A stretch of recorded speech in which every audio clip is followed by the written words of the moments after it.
가족을 위한 프로그램이에요. 가족. 그래서 치매 가족인데 뭐가 반갑다고 치매를 맞이하겠어요? 치매가 반가우신가요? 출산하다 남편 요리시면 반가운가요?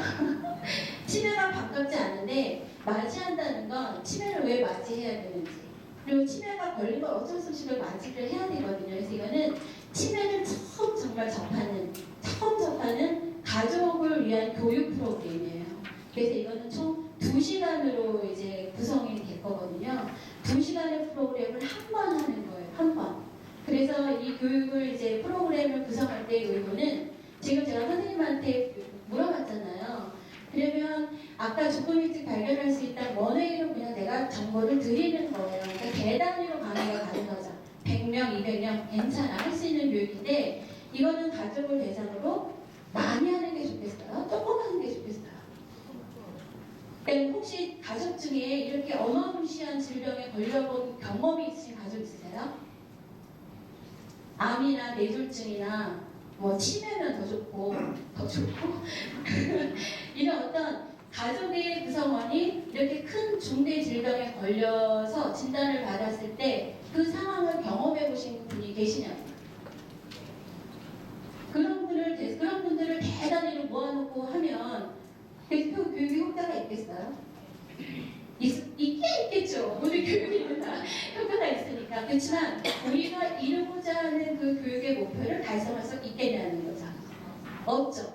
그래서 가장 아이디어하게는 모를 수 있고 대답할 수 있고 근접해서, 그래서 저는 이걸 감정적인 어떤 마사지?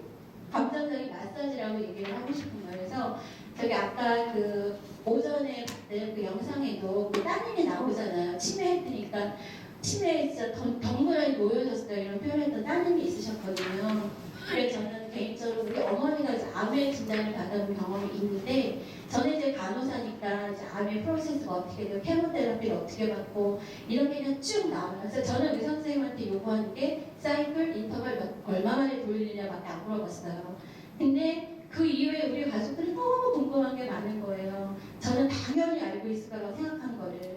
이제 그게 암이라고 그러면 그렇지만 치매를 지금 진단받은 가족은 그게 훨씬 더 할 거라는 거죠.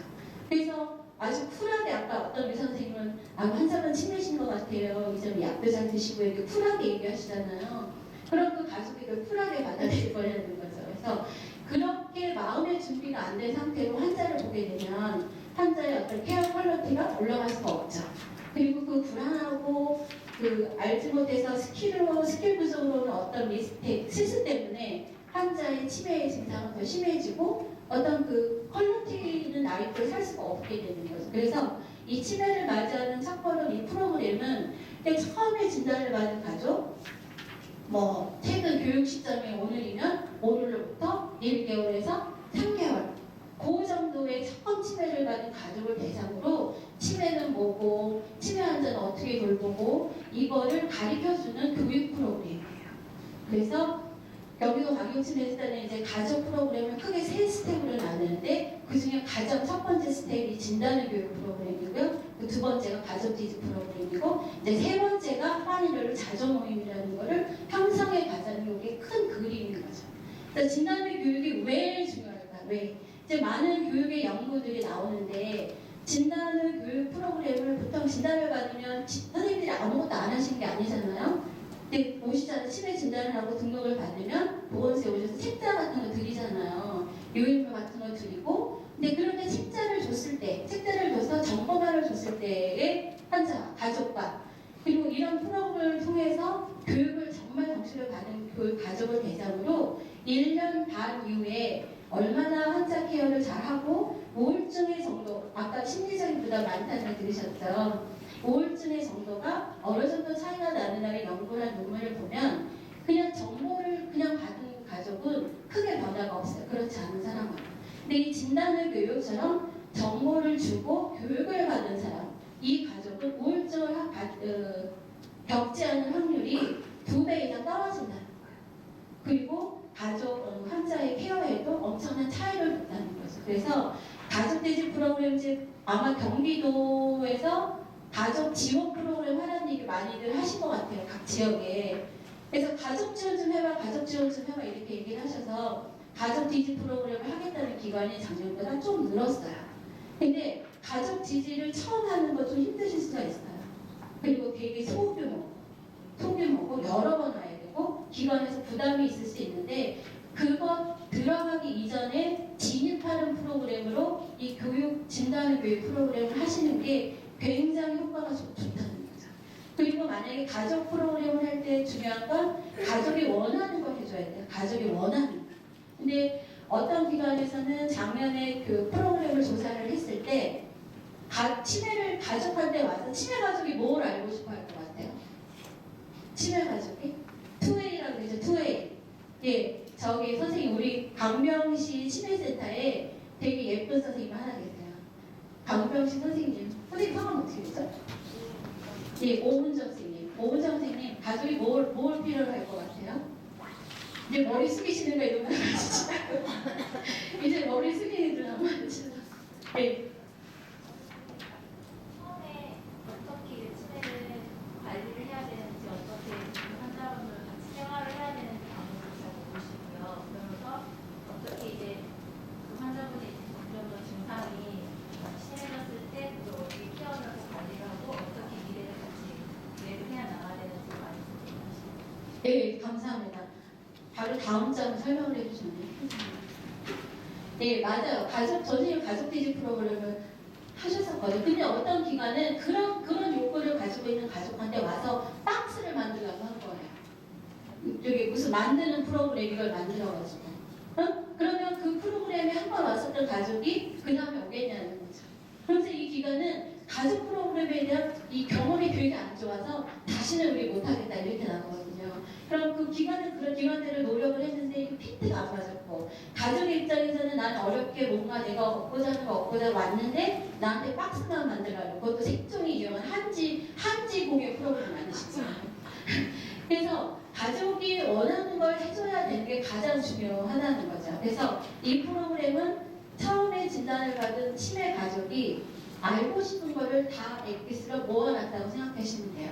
요새 화장품에 에센스도 있지만 앰플 딛고 이렇잖아요. 앰플 톡 떨어뜨려갖고 환자의 가족의 마음을 적셔주는 그런 프로그램이라고 보시면 돼요. 그래서 정확하게 얘기를 했는데 그래서 굿이 아니라 제가 이거는 어떻게 할 거냐면 자꾸 물어볼 거예요. 가족이라고 생각하고 가족이 생각하라고 실제로 이 프로그램을 작년에 20군데에서 본인들이 1,500명을 하겠다고 신청을 했는데 실제로 해보니까 560명을 했어요. 근데 굉장히 그것도 어거지로한 측면이 있어요. 어거지로한 측면이 뭐냐면 이 프로그램이 본인들이 생각했던 것보다 어려웠던 거예요. 왜냐면 여기서 가족이 원하는 걸 다 얘기를 해줘야 되는데 우리 지금 경기도의 치매 인력 인프라로는 이거에 대해서 교육을 많이 받은 인력이 없는 거예요. 그래서 인력이 어려워서 우리가 너무 힘들다는 얘기를 많이 했어요. 그래서 저희 경기도 가교치매센터는 지금 간호학과 교수님들을 워크숍을 통해서 프로그램 안내를 해서 교육을 할 수 있도록 만들어놨어요. 그래서 각 기관에서 이 프로그램 하고 싶은데 인력이 없다. 그러면 강의 시간하고 날짜를 잡으셔서 얘기를 해주시면 우리가 간호학과 교수님들한테 강의 의뢰를 해서 교육을 할 수 있게끔 할 거예요. 그러니까 네, 원하고 하시고 싶은 기간을 하시라는 얘기예요. 그래서 보면 아까 저 오은정 선생님이 얘기한 것처럼 이거는 1부, 2부가 나눠져 있고 프로그램을 하다 보면 슬라이드가 이렇게 중간에 이렇게 이런 것만 나오는 게 있어요. 그러면 여기서 이렇게 합니다라고 하고 하는 게 아니라 충분히 이 교육, 앞으로의 교육 내용이 무엇인지에 대해서 지금 가족들한테 이해를 시키고 받아들일 준비를 시키시라는 거예요. 그렇죠? 그래서 이거는 특히 1부하고 2부가 있는데 1부에서는 치매를 아까 오은정 선생님이 얘기했지만 가장 보면 치매가 뭔지 우리 어머니 대장암이셨는데 우리 어머니들은 대장암 얘기만 들어봤지 대장암이 뭔지 그리고 어떻게 케어를 해야 되는지 환자는 어떻게 돌봐야 될지 전혀 몰랐거든요. 그래서 가장 근본적인 거 그리고 많은 논문에도 보고 가족들이 가장 원하는 프로그램 교육의 내용이 뭐냐면 치매에 대한 이해를 하고 싶은 거예요. 우리 가족이 앓고 있는 치매가 도대체 뭔가 치매가 도대체 뭔가에 대해서 알고 싶은 욕구가 되게 높아요. 그 다음이 서비스고 이런 거예요. 그래서 치매에 대해서 알려줘야 되고 그리고 치매 환자를 이해해야 되고 치매 환자는 다른 환자와 분명히 차이가 있어요. 그렇죠? 일반적인 다른 질병하고 치매 환자 되게 유니크해요. 독특하고. 그리고 치매는 앞으로 어떻게 되는 거야? 이렇게 물어보면 치매 환자, 우리 엄마가 치매자인데 앞으로 어떻게 되는 거야? 어떻게 해야 되는 거야? 그래서 미래 치료 계획에 대해서도 궁금해 하는 거죠. 이게 이제 일부고요. 그 다음에는 정말 2부에서는 환자를 데일리로 우리가 일상 케어를 해야 되는데 그때 어떻게 케어를 해야 되는지에 대한 그런 것들이 이제 간단하게 알아보는 거예요. 간단하게 알아보는 건데 뭐 치매 원칙이 왜 중요하냐 하면 원칙을 어떻게 보느냐에 따라서 치매 환자를 보는 토탈 관점이 달라지게 되고 관점이 달라지면 내가 스킬하는 팩트리가 달라집니다. 그러면서 환자의 케어의 사이클처럼 돌아가는 거거든요. 그래서 원칙은 꼭 알아야 돼요. 그래서 원칙을 알아야 되고 그 원칙 중에서도 의사소통은 어떻게 해야 되는지 그리고 일상생활은 어떻게 해야 되는지 그리고 아까 많이 말씀드린 정신행동에서 부적절한 행동을 어떻게 대처를 해야 되는지 그리고 환자의 안전을 어떻게 챙겨주고 마지막으로 치매 서비스를 모르시는 분도 많아요. 그래서 어떻게 특화돼서 이 서비스에 대한 프로그램을 뽑아내는 것도 되게 의미 있는 프로그램이라고 저는 생각하거든요. 그 다음에 가족이기 때문에 하도 치매 환자 하니까 그럼 나는 어디 있어요? 이거예요. 가족의 건강을 마지막으로 어떻게 돌보는지에 대해서도 살짝씩 터치를 해주는 거고요. 그리고 내일 있을 기본 실무 과정이 바로 이 각각의 내용들을 강론으로 들어가서 좀 더 심화 있게 다루는 과정이라고 보시면 돼요. 그래서 오늘은 전체 치매의 교단적인 내용이고 내일은 정말 데일리 케어에 들어가서 이 각각의 강도를 풀어주는 강의라고 이해하시면 돼요. 네, 장황하게 있어요. 그래서 이번에는 이렇게 나오면 아까 했던 내용이 또 나오죠. 이번 시간에는 치매가 뭔지 환자를 어떻게 해야 되는지 미래를 계획 발전을 하겠습니다. 얘기를 해주는 거예요. 그리고 교육할 때 여기서 환자한테 물어봐요. 치매가 뭐예요? 이렇게 한번 얘기를 해서 치매를 뭔지 한번 물어봐요. 많이 배우셨잖아요. 저는 아침부터 저 선생님 되게 인상적이었어요. 세상에 저 까만 옷 입은 선생님. 하나, 둘, 세 번째, 가운데지. 눈 안 마주치시려고 엎드리시잖아요. 그러니까 이 프로그램은 얘기를 많이 해야 돼요. 그래서 2시간을 재밌게 하면 크게 재밌고요. 그렇지 않고 정말 강의식으로 하면 이것처럼 무료하고 시간이 긴 시간이 없어요. 그래서 작년에 설문지를 보면 어떤 데는 시간이 모자란다고 한 데가 있어요. 가족이 시간이 제약해 거기서 틱을 하셨어요. 그러니까 옆에 시간이 모자라서 써놓으셨거든요. 선생님 성함이 어떻게 되세요? 네. 한경 선생님 어디서 오셨어요? 아, 예. 선생님 치매가 뭐예요? 제가 생각하는 치매는 구체적으로 준다고는 아닌데 면접 볼 때 얘기했던 세대. 사람 오래된 생각을 가진 소유자라고 생기는 생명의 문제에서 힘들었거든요. 치매에 대해서 노인들에 대해서 그 부분에 있어서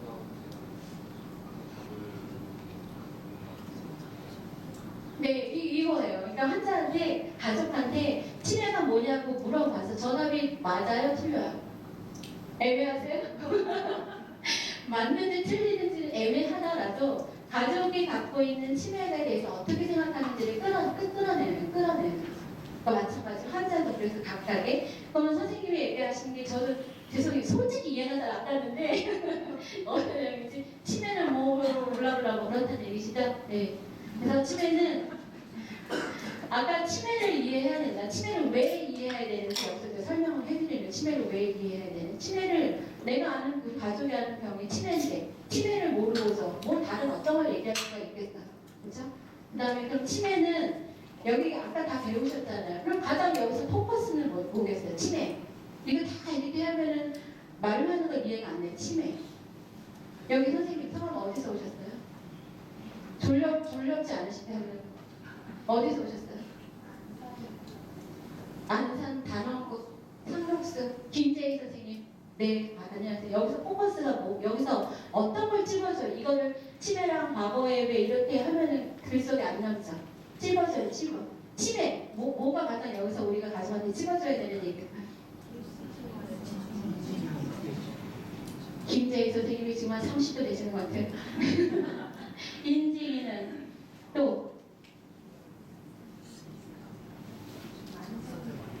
만성적인 질환.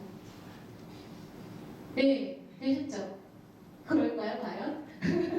치매는 우리 가시잖아요. 그러니까 치매에 대해서 설명을 해주실 때 얘기해야 되는 건 일상생활에 지장이 있어야 돼요. 그러면 일상생활에 지장이 없으면 치매는 아닌 거예요.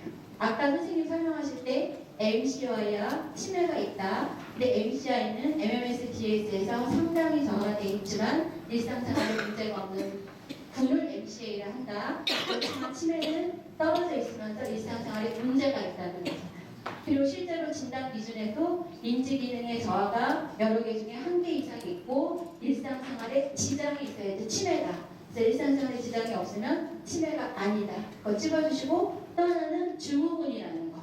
증후군을 이해 못하면 그 뒤에 거 이해할 수가 없는 거. 증후군이라는 굉장히 큰 엄브렐라 텀이라서 밑에 여러 가지 가지가 있다. 그 여러 가지 중에 그래서 치료할 수 있는 것도 있고 없는 것도 있다 이렇게 나누고 그래서 치매 정의에 대해서 알려주시고 그 다음에 치매의 위험 요인 유전 아까 저쪽 선생님이 아까 그 유전자 마커 스타디 얘기를 하셨잖아요. 참고로 그 마커 스타디는 절대 급여가 안 되고 그리고 우리가 조기검진에서 그 조기검진 프로세스에서 나오는 혈액 검사에는 그게 필수한 거 아니고 그리고 그건 값이 상당히 높게 10얼마씩 한때 하는 검사이기 때문에 원하는 사람 꼭 해야 될 필요성이 있는 사람 그래서 가족들이 나의 뭐 직계 바로 위에 사람은 치매가 뭐 몇 명이고 몇 이랬을 때 상당히 의미 있는 결과 나올 수 있을 때 그때 하는 검사가 그 바이오 마커 스타디 그래서 마커 프로틴 E4를 검사를 하게 되는데 성별 그러면 성별은 여자가 많을까요? 남자가 많을까요? 왜 그럴까요? 여자는 무슨 타고난 운명이 들어온가요? 네? 여성이 지적 활동이 적어서 오마이 갓 여성이 얼마나 지적 활동이 많은데요. 우리 남편 몇 시 들어오도 우리 애들 뭐 어제 해야 되고 이게 막 이게 멀티플레이가 가능하게 여자인데 오마이 갓 동의하세요. 여자는 오래 살기 때문에 네. 그리고 지금까지 데이터는 세계 1차 대전, 2차 대전 있었잖아요. 1차 대전, 2차 대전은 남자들이 나가서 싸우다 죽었어요. 그쵸? 죽었어요. 그러니까 상대적으로 여자가 오래 살았고 오래 살다 보면 에이즈와 디멘시아의 관계가 굉장히 밀접하고 그래서 성별이 여자가 많다는 통계가 있는데 이거는 이제 앞으로 갈 때 여자가 너무나 그런 어떤 성별에서 오는 어떤 그런 차이는 아닌 것 같고 이게 어차피 데이터다 보니까 그런 데서 오는 게 있는 것 같아요. 그 다음에 기타 내가 태어난 어떤 생물학적인 특성은 고칠 수가 없다. 교정 가능한 건 이런 게 있다. 그래서 교정 가능한 게 이런 게 있다. 그럼 이걸 앞으로 돌리고 교정 가능한 게 뭐가 있는지 한번 여쭤보세요. 저기 추혜인 선생님 옆에 선생님 교정 가능한 위험 요인은 뭐가 있어요? 어디서 오셨어요? 여기 치매 예방 관리 우리 경기도는 치매 예방 관리센터, 치매 상담센터, 치매 관리센터, 상담 지원센터 여러 개가 있는 이름이 다 달라요. 그 중에서 요민시 치매 예방 관리센터에서 오셨대요. 네, 어떤 요인이 가능한가요?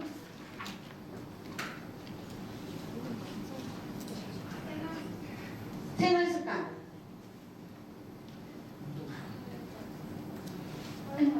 사회활동. 예, 손을 잡고. 가족이 이렇게 띄엄띄엄 말해도 기다려주셔야 돼요. 기다려주시는데, 이게 맞죠? 다 이렇게 맞는데, 이게 또 왜 중요하냐면, 치매 가족들은 본인들이 또 치매 걸릴까봐 두려워하세요. 이제 가족 교육을 하면서 예방 교육도 되시는 거고, 치매 교육도 되는 거거든요. 그래서 여기서는 교육을 하실 때, 치매가 가능한 요인이 이렇게 있다는 예방에 대해서 조금 얘기해 주시는 것도 도움이 될 것 같거든요. 네. 그래서 특히 예전하고는 틀리게 요즘에는 지금 여기 굉장히 많이 방점이 찍혀 있어서 그 라이프 스타일에 맞는 방점이 다른 거하고 다르게 여기에 많이 찍혀 있어서 지금 우리 경기도 중앙치매센터에서 나오는 치매 예방 1호 책자에는 이 생활습관과 관련된 게 거의 다예요. 그리고 기타 연령이나 이런 것들은 사람들이 다 잘 알고 있어요. 그게 치매하고 연관성이 높다고. 그렇지만 데이터를 보면 생활 습관 때문에 치매가 걸릴 수 있다는 거에 대해서 사람들이 인식하고 있는 정도는 가장 떨어지거든요. 그래서 치매 유발 요인에 생활 습관이 있다. 이렇게 얘기하시면 됩니다.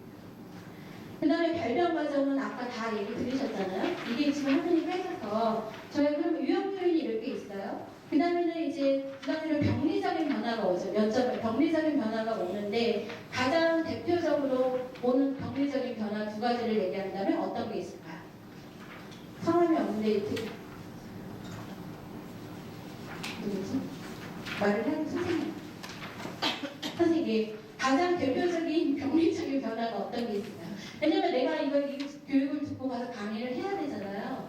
강의를 해야 되니까 통방에 전달을 해줘야 돼요. 병리적인 변화가 아까 그 첫 번째 시간에 있었어요. 뭐가 있었어요? 일단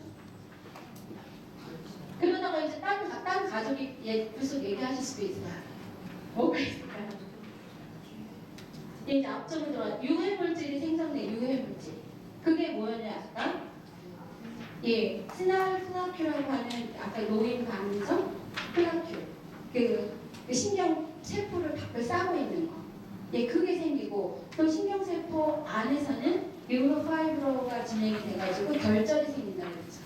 네? 그러면서 신에서 전달하는 걸 막아줍니다. 이게 유해 물질이 생기고 또 하나는 유익한 물질을 하게 되는데 그게 뭐냐면 신경 전달을 뇌의 기능이 활발하기 위해선 신경 전달 물질이라는 게 있는데 신경 전달 물질이 소멸하고 파괴하기 시작이 되는 거예요. 그래서 여기서는 이제 선생님 다 들으셨으니까 가족한테 이야기할 때는 그래서 치매는 뇌의 병이다, 머리의 병이다라는 거를 강연시키시고 가시는 거죠. 그래서 가족이 환자를 봤을 때 이게 병이 들어간 거구나라는 걸 이해할 수 있도록 여기 슬라이드에서는 그걸 얘기를 해달라는 거죠. 그 다음에 치매로 인한 뇌의 변화도 이 그림을 보시면서 여기 콜텍스가 있고 여기 이게 많이 줄어들었죠. 아트로피가 있다. 제가 이거 어떻게 설명을 하겠습니다. 여기 커지고 내실은 커지고 그걸 보면서 설명을 해주고 이렇게 아트로피가 있는 지역에 여기 랭귀지 언어는 언어 영역의 증상이 나타날 거고 메모리면 기억이 난다는 것이다 해서 이거를 설명을 해주시면 되고 여기서의 슬라이드에서 주요 목적은 뇌의 각각 부분에 어떤 부분에 병리적인 변화가 있느냐에 따라서 환자가 나타나는 증상이 다르다. 이걸 가르쳐 주시면 돼요. 네. 죄송해요. 네. 그 다음에 치매의 원인 질병이라 해서 치매가 아까 이제 증후군을 이해했어야 되는 이유가 치매가 질병인데 무슨 치매의 원인 질병이냐 이렇게 물어볼 수가 있기 때문에 증후군은 여러 공통적인 증상을 뺀 게 치매잖아요. 아니 증후군이잖아요. 그러니까 가장 큰 게 몇 퍼센트였다. 알츠하이머 몇 퍼센트였다고 그랬어요? 이게 층마다 좀 틀린데 최소한 50은 넘는다. 50에서 60이다. 이렇게 가시면 되고 가장 특징적인 거는 서서히 진행된다. 서서히 진행되고 최근 기억력이 저하되고 또 조금 더 이 사람이 바로 알츠하이머라는 사람이다.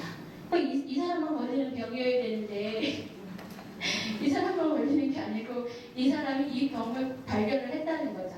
그러니까 이 사람이 1905년도인가 그때 정신적인 문제를 막 일으키는 환자가 있었는데 그 사람을 보니까 정신행동 증상이 치매 증상의 첫 번째 발견된 증상이거든요. 근데 나중에 우리는 인지기능을 더 잘 알고 있지만 알츠하이머가 알츠하이머 병을 발견을 했을 때는 그때 나타낸 환자의 증상은 정신행동 증상이었어요. 근데 그게 이제 좀 어떻게 됐고 알츠하이머 이런 증상을 설명을 해서 여기서 깊게 들어가지고 그 다음 원인 질병 혈관성 질환이 있다. 이 혈관성 질환은 아까 생활 습관과 밀접해서 굉장히 어떤 뇌혈관 질환과 많이 관계가 있잖아요. 그래서 혈관성 질환에는 여기서는 요거 할 때 신체적인 증상이 먼저 온다 알려주셔야 돼요. 신체적인 증상이 먼저 온다. 그 다음에 기타 원인으로는 이렇게 있다. 그래서 이런 거는 치료할 수 있는 치매 원인 질병이다. 그렇죠? 치매라고 해서 다 못 고치는 게 아니다 얘기를 해주고 뒤로 넘어가면 그래서 이런 치매 종류가 있는데 원인을 우리가 알아봐야 되는 이유는 아까 기타 치매처럼 고칠 수 있는 것도 있고 고칠 수 없는 것도 있다. 그랬죠. 네. 이거는 상대적으로 많이 물어보시는 것 같아요. 특히 세 번째 이거 왜 치매 환자를 꼭 왜 MRI 해야 됩니까? 막 이렇게 니네 돈 벌려고 하는 거 아닙니까? 이렇게 물어보는 가족들도 있거든요. 그게 아니고 MRI를 찍어봐야 원인을 감별할 수 있기 때문에 아까 조기 검진을 했던 것처럼 선별 검사 있고 정밀 검사 있고 감별 검사가 있다.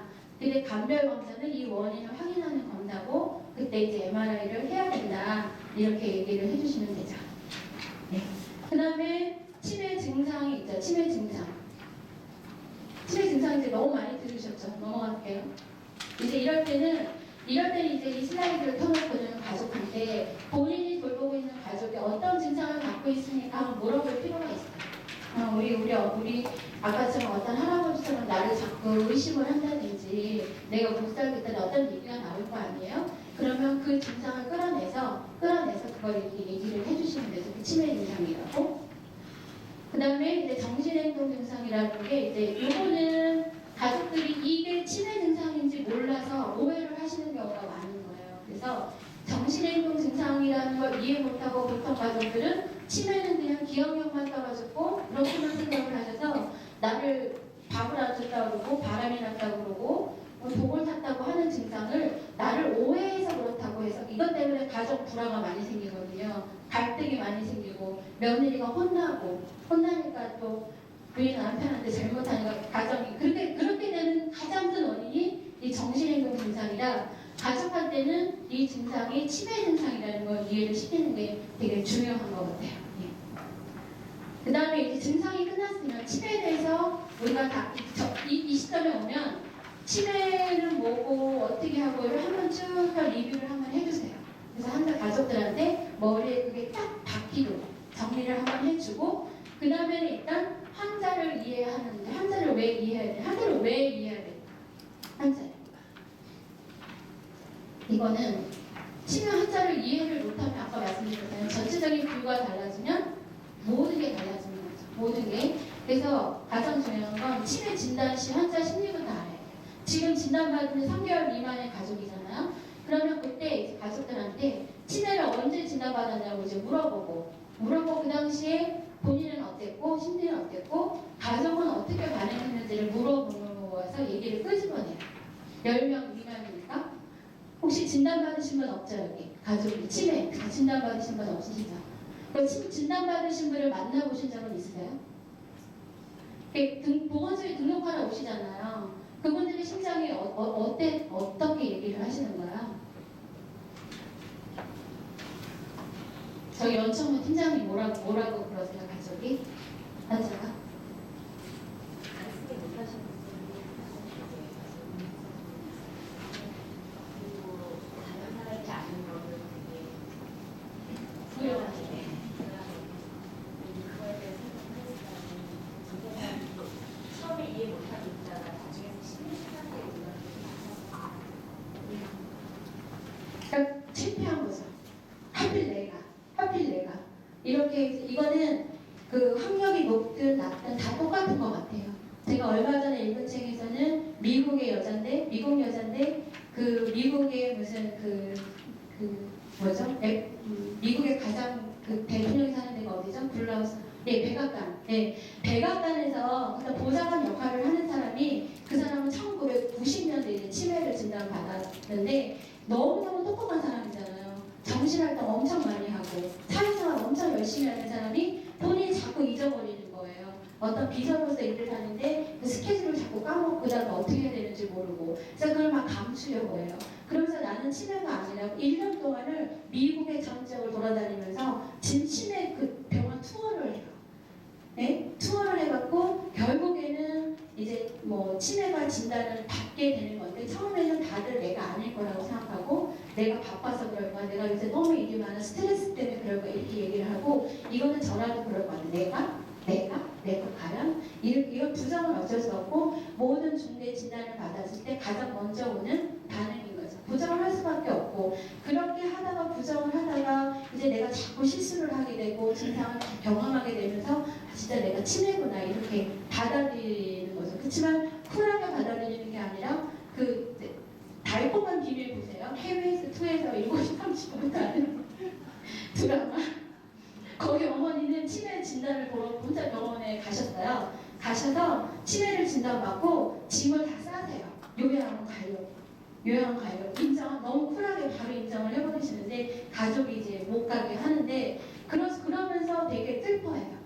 내가 옷을 이렇게 이쁜 옷을 막 이렇게 넣으면서 내가 이 옷 한 번도 못 입어보려고 이 옷을 이렇게 아꼈나 하면서 굉장히 슬퍼해요. 받아들이기 어려워해요. 그리고 나중에는 어쩔 수 없이 받아들이게 되는데 이 이후에 받아들이면서 증상이 심해지면 그 다음에 가족 환자가 어떤 생각을 하고 있는지 우리 사실 알 길이 없어요. 그게 바로 이제 치매 환자를 이해하는 데 우리가 가장 어려운 점이죠. 치매 환자가 본인의 목소리를 내고 싶어도 낼 수 없는 단계가 왔다는 거. 치매 환자를 우리가 이해하는 데 한계가 있는 이유가 그거밖에 없는 거죠. 그래서 환자는 이렇다. 그러면서 자꾸 내가 말을 하다가 끊기니까 내 말문도 막히게 되고 무슨 단어를 말해야 되는데 단어도 못 찾으니까 이제 말을 그만해야 될까 보다 이렇고 그리고 간단한 것도 생각이 안 나니까 창피하고 그 사람들이 내가 무슨 말을 하면 이상하다 그러니까 그래도 내가 미쳐다니면서 자꾸 어떤 이런 것들은 다 남을 생각하고 남을 대한 피드백으로 인해서 환자가 되게 힘들어하는 거예요. 그렇죠? 나 자신한테 화가 나고 저는 운전을 올해 23년째 하거든요. 제가 23년째 운전을 하는데 운전을 제가 못하게 한다면 너무 슬픈 것 같아요. 저는 진짜 다른 거 없이 살아도 운전 없이는 못 살 것 같아요. 운전 안 하면 저는 진짜 못 살 것 같아요. 근데 이럴 때는 이제 팔과 다리가 잘린 느낌이라고 얘기를 하거든요. 그러니까 세계는 뭐 운전을 하지 말아라 막 이렇게 얘기하는 이게 간단한 문제가 아니고 너무 힘든 문제. 이 하나하나. 그래서 만약에 기억에 당혹스럽고 실수할까 조심스럽고 바로 이 부분이 우리가 환자를 많이 이해하면 적어도 환자는 이런 느낌을 덜 느끼실 거 아니에요. 그러면서 삶이 좀 더 사는데 불편함이 덜 하시겠지.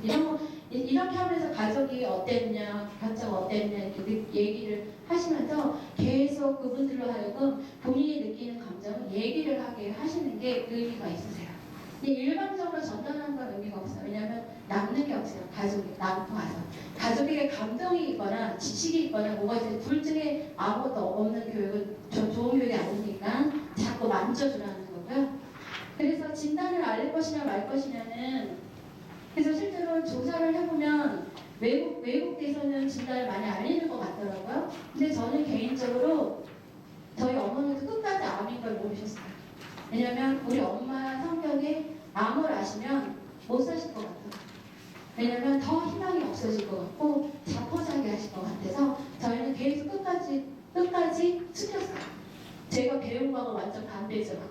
정리를 하고 어쩌고 그거는 다 그냥 책에서 떠드는 이야기. 책에서 떠드는 이야기고 가장 그 가족이 환자를 제일 잘 알아요. 그래서 환자가 가장 잘 대처할 수 있는 방법으로 진단을 알리는 거고 치매라고 하면은 좀 우회적으로 이렇게 얘기를 해서 뭐 케모테라피를 받을 때도 케모라고 하지 않고 다른 용어를 써서 설명을 잘 해서 이해시키면 되거든요. 그래서 책에는 해야 된다, 뭐 그래서 미래를 준비해야 된다 이렇게 하지만 나이 90세 먹은 할머니가 물론 노인분들을 그게 상관은 아니지만 90 먹은 어르신이 치매를 알아서 너무너무 힘들어하다 들어가시는 것과 전 개인적으로 그래서 다 틀리다. 가족이 판단할 수밖에 없는 거다라는 생각을 해요. 근데 이제 정말 마음 공부가 너무 잘 돼서 나에게 어떤 병이 닥쳐와도 내가 뚫고 나갈 수 있고 내가 잘 정리할 수 있다라고 그러신 분도 있잖아요. 도 같으신 분이라든지 그런 분은 충분히 알려서 정리할 수 있게 하는 건데 그렇게 마음이 강하시지 않은 분 이걸 받아들이기가 너무 힘드신 겁니다. 점차적으로 알린다. 점차적으로 알린다. 아예 알리지 말린다. 네. 그런 거를 여기서 그래서 이렇게 해라. 그래서 못 알린 거에 대해서 끝까지 뭐 내가 그랬어야 되는데 이런 아쉬움을 남길 필요가 없는 저도 그 아쉬운 감이 없는 건 아닌데 비교를 했을 때 아셨을 때는 분명히 너무너무 더 힘든 상황이었을 거라는 생각이 들거든요. 그래서 꼭 책에서는 막 알려라 어쩌라 얘기를 하지만 그건 다 책에 써 있는 얘기다 이렇게 생각하는 거죠. 네, 그래 여기서 이제 환자를 이해를 했어요. 그러면 이제 그 다음에 궁금한 게 미래를 어떻게 할 것이냐, 치료에 관한 부분이죠. 그러면 치매는 환자들이 이제 끝이라고 생각하는 거죠. 치매를 내가 진단을 받았으면 난 이제 치매 이제 끝이야 이렇게 얘기를 하거든요. 근데 치매가 끝이 아닌 걸 아시죠? 왜 끝이 아닐까요? 누구 말씀해 주실까요? 이 상황을 모르는 거죠. 명단을 좀 바꿔야 돼요. 자, 우리 저 뒤에 우리 신사 선생님 계세요. 선생님 선생님 한국 성우 어떻게 되시죠? 조범우 선생님이죠. 네, 선생님 반갑습니다. 우리 치매 예방 강사십니다. 그래서 왜 우리가 미래를 알아야 될까요? 치매 환자의 미래를 왜 계약해야 될까요?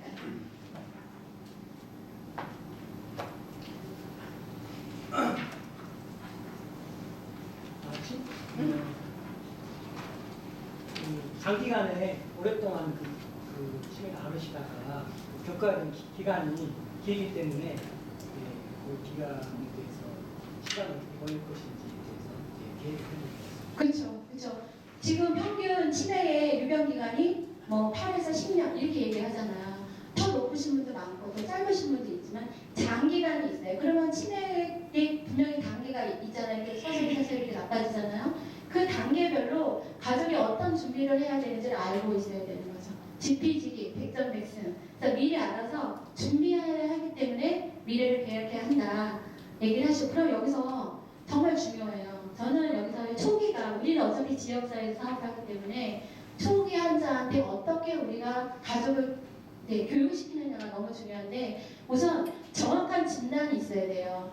그러니까 치매는 저도 들은 얘기긴 하지만 치매 진단이 그렇게 정확하지 않대요. 그리고 치매는 진단이 아까 말씀드린 것처럼 뭐딱 CT로 진단하는 게 아니잖아요. 치매는 보통 어떻게 진단되나요?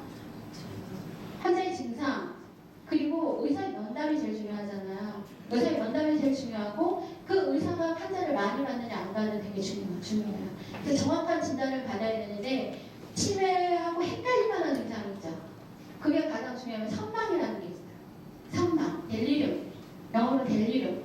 그래서 선망이 꼭 치매 증상하고 똑같은 거예요. 갑자기 기억이 떨어지고 사람의 행동이 좀 이상해지고 불안해지고 잠도 잘 안 자고 치매 증상하고 되게 비슷해요. 비슷하기 때문에 이게 선망인지 치매인지를 조금 두고 볼 필요가 있어요. 그리고 그 경계가 경험이 많지 않은 사람은 잘못 판단할 수도 있는 거죠. 그래서 정확한 진단을 받는 게 우선이고 정확한 진단을 받지 않으면 그 후의 프로세스가 다 어그러지기 때문에 정확한 진단을 받기 위해서는 정확한 의사를 찾아가야겠죠.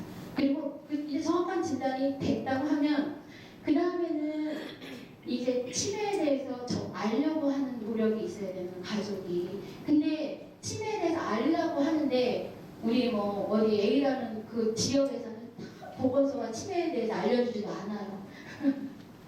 보건소에서 치매 가족을 위한 어떤 치매 교육이 하나도 없어요. 공공기관에서 그러니까 큰 것도 공공 어떤 퍼블릭 에어리어에서 그런 게 하나도 없어요. 그러면 가족은 정보를 어디서 얻겠어요? 그게 만약에 젊은 사람 같으면 구글을 찾아보고 인터넷을 찾아보고 책을 읽을 수 있지만 그렇지 않고 연세가 있으시고 시골에 사시고 상대적으로 정보에 대한 그 어떤 그 접근하는 그 액세스가 어려우신 분들은 모른다는 거죠. 모르니까 집에서 맨날 싸우는 거 환자하고 그러면서 더 힘들어지시거든요. 그래서 보건소에서 초기 환자한테 정보를 주셔야 돼요. 그 보건소는 우리 대부분 서민을 위한 공공기관이잖아요. 그리고 그 역할을 하라고 나라에서 만들어놓은 기관이잖아요. 그래서 정보를 알아야 됨에도 가족이 정보를 접할 수 있는 기회가 없어요. 지역사회는 별로 없어요. 그래서 정보를 알아라. 정보에서 어떻게 이제 아까 그 콜센터 몇 번이었죠? 광주지 선생님 콜센터 몇 번이었죠? 1899-9988. 저는 9988을 99년생부터 88년생까지 살아갔어요. 우리 딸이 98년생인데. 아무튼 그런 정보를 습하게 노력을 하라. 그리고 교육에 참가하라. 아는 만큼 보이거든요. 그래서 이 교육을 하면서 지역에서는 우리 가족이 5년 됐는데 나는 치매 교육을 한 번도 받아본 적이 없다고 하면서 정신행동 증상을 이해하시면서 눈물을 흘리시는 어른이 계셨어요. 아주머니가. 그러니까 정신행동 증상이 나를 골탕 먹이려고 하는 거라고 생각을 했지 그게 치매 때문에 생기는 거라고는 꿈에도 환자 생활을 못 하셨던 거예요. 그래서 정보를 알고 교육에 참가하라고 해야 되고, 그리고 초기는 물론 약물을 드시죠. 인증 해설제랑 드시지만 여기서 이제 초기를 길게 늘어져서 가야 돼요. 그렇죠? 뭐가 급해서 초기 띵 주기, 이게 환자가 너무 가족이 너무 버든이 심해지거든요. 초기를 길게 늘어가는 방법이 프로그램에 참여하는 거예요. 근데 이제 지역에서 아무 프로그램도 안 해. 가족 환자를 위한 프로그램. 응? 근데 환자나 가족은 이제 프로그램을 가보면 가족이 갖추는 경우도 있는데, 그 환자와 가족은 가족이 환자를 모시고 어디 가고 싶어 해요. 어디 가고 싶어 해요. 근데 갈 데가 없어요. 갈 데가 없어요. 어디 가고 싶은데 내가 월요일은 이제 있다가 나오지만 스케줄을 짜서 활동을 하라 이렇게 나오지만, 스케줄을 짜도 어디 갈 만한 데가 없어서 그나마 오는 데가 보건소거든요. 그래서 보건소가 환자를 위한 프로그램, 가족을 위한 프로그램을 지역에 해주셔야 돼요. 광역에서 실적 내려고 하는 게 아니라 우리 보건소가, 우리 공공기관이, 나라에서 세금을 주는 공공기관이 그 역할을 하지 않으면 치매 환자 가족이 갈 데가 없어요. 교육을 하셔야 됩니다. 그래서 비양면 치료를 적극적으로 하셔요. 적극적으로.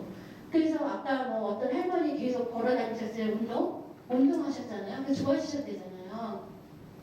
그리고 이제 똥꽃이라는 작가, 전유식 작가님 아시죠? 저희 치매 발전대에 오셨는데, 그 어머니는 서울에서 창문도 없는 방에서 8년 전에 있을 때는 똥도 싸고 오줌도 싸고 사람 잘 못 알아보고 했는데, 밖으로 나와서 저 전라도 어디죠?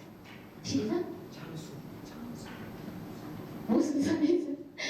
무슨 산에서 지금 계속 진짜 그야말로 비약물 치료를 받으시면서 병도 많으시고 자기 본인 할 일도 하시고 다 하시거든요. 그러니까 치매가 어쩔 수 없어서 그렇다는 게 아니고, 어떻게 돌아보면 우리가 케어하는 방법에 문제가 있을 수도 있는 거예요.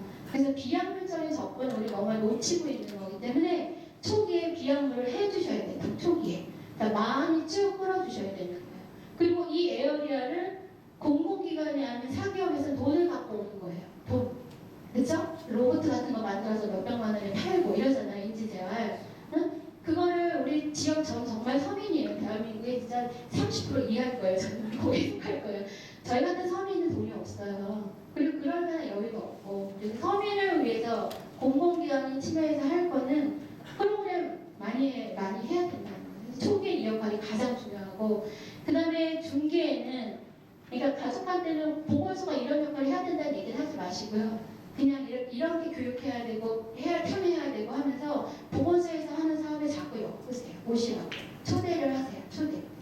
그 다음에 중기에 가서는 이때부터 정신행동 증상이 오게 돼요. 물론 여기도 많이 있지만 여기는 좀 더 심각해지는 거예요. 정신행동 증상을 일전에 교육을 해야 돼요. 가족이. 이 초기에는 어떤 치매는 뭐고 환자는 뭐고 이렇게 하지만 그 단계가 넘어가면서는 정신행동 증상이 뭔지, 그걸 어떻게 우리가 딜링 할 것인지에 대해서 교육을 해줘야 되는 거예요. 정신행동 증상 해주고, 그러면서도 문제가 되는 게 안전관리하고, 똑같이 초기하고 하지만 시설 입소에 대해서도 이따가 나오는데, 중기에 여기서 신태생 그런 거 설명을 해주시면 되고, 미래에 가서는, 말기에 가서는 똑같이 하지만 여기서 일단 이별과 애별에 대한 준비도 해야 되겠다. 그래서 치매 환자들 사별 프로그램이 사실 필요해요. 저는 모든 가족이 어떤 중증 질환을 장기간 앓고 돌아가셨던 가족을 대상으로는 사별 프로그램은 진짜 필요한 것 같아요. 저희 경기도 광역시는 아직 거기까지는 아니지만, 왜냐하면 딱 돌아가시면 끝이거든요. 그럼 그 이후에 내 감정을 어디서 풀어놓을 데가 없어요. 그리고 그 감정을 가족하고 같이 공유하고 이 과정이 필요한데, 우리는 그게 없으니까 더 거기서 이제 디프레스 되는 거죠. 사람들이. 그래서 그 감정까지 깨끗하게 내가 힐링할 수 있도록 마감해주는 프로그램이 어느 정도는 제 생각에는 필요할 것 같아요. 네, 여기까지 이제 미래에 대해서 했으면, 미래에 대해서 그렇게, 그 다음에 약물 치료는 너무 깊게 들어가시면 힘드시니까 이런 약을 드세요. 기억력 좋게 하는 약이에요. 얘기하시고, 그다음에 정신행동 증상도 약을 먹어요. 그런데 약이 다가 아니에요. 이거 얘기해 주셔야 돼요. 약이 만병의 원킬이 아니라는 거죠. 약은 부작용도 있고, 약이 다는 아니지만 약간의 도움을 될 수 이렇게 해줘야 돼요. 왜냐면 정신행동 증상에 대한 약물의 효과가 있는 경우도 있고 없는 경우도 있고, 있다고 하더라도 그 레인지가 굉장히 좁기 때문에 약물이 우선 초이스가 아니랍니다. 얘기를 해줘야 돼요. 그 약을 드시는 경우에 환자를 잘 관찰하셔야 됩니다. 얘기를 해주고, 그 다음에 뇌혈관, 이게 중요하지, 이거. 보통 응고제 이런 거 드시잖아요. 코마딘 드시고 아스피린 드시고 이런 거 드시는데 그게 혈관성 치매를 예방하는 기능입니다. 그래서 주로 쓰는 이런 약입니다. 약 깊게 들어가면 교육을 하는 사람은 되게 유식해 보일지 모르지만 듣는 가족은 먼저 헷갈리기 시작을 하니까 약물이 있습니다. 이렇게 그냥 넘어가면 돼요. 그래서 그 다음에 약이 다가 아니라고 아까 말씀을 드렸잖아요. 그래서 비약물이 뭔가라는 걸 정리를 하고 하셔야 돼요. 비약물은 약이 아닌 거죠. 그리고 약물을 사용하지 않고 치료할 수 있는 증상을 완화시킬 수 있는 진짜 유일한 질병이 치매인 거죠. 치매. 그래서 비약물 치료는 저는 치매를 알면서 비약물 치료 되게 매력 있는 것 같아요. 그래서 저는 작업치료사 선생님들이 되게 부러워요. 이 비약물 하시는 분들이잖아요. 되게 재밌을 것 같고 아기자기할 것 같고 나도 한번 해볼까 그런 생각이 드는데 그런 의미에서 비약물은 되게 중요한 부분인 것 같고 많은 연구들을 봐도 약물을 썼을 때와 그리고 비약물 치료를 했을 때와 비교했을 때 비약물이 더 우수할 수 있어요. 적어도 비약물은 부작용이 없잖아요. 그렇죠? 비약물은 안 해야 본전이에요. 해야. 그렇지만 약은 써야 본전이 아닐 수도 있어요. 약은 써서 증상이 더 심화될 수도 있고 부작용이 있고 부작용 하려면 또 약을 써야 되기 때문에 쓰면 마이너스 있지만 비약물은 해봤자 본전이라는 거죠. 아니 그거 좀 말하기가 어렵네요. 비약물은 적어도 부작용이 없다. 그리고 일상생활에서 할 수 있다. 그래서 비약물 치료를 많이 해야 되는데 비약물을 너무 어렵게 보시면 힘들고 치매 환자가 하는 모든 약물 이외에 일상생활에서 하는 행동이 다 비약물이에요. 그렇죠? 치매 환자 만약에 여기 나와서 본인의 얘기를 시켜보세요. 그건 비약물이 아닐까? 비약물이죠.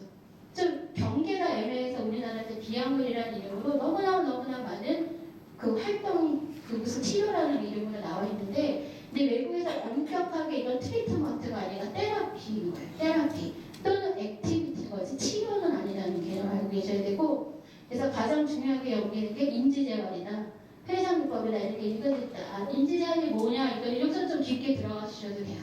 인지재활은 이제 뭐 인지를 리해비테이션 내가 다시 나의 걸로 만드는 거죠. 그래서 뭐 아까 뭐 연습하고 인지적으로 제안하는 거 쓰고 읽고 이런 거 근데 이제 그렇게만 하다 보면 그렇게만 근데 인지가 진짜로 치매를 하는 환자한테 효과가 있느냐 그것만이 효과는 없는 거죠.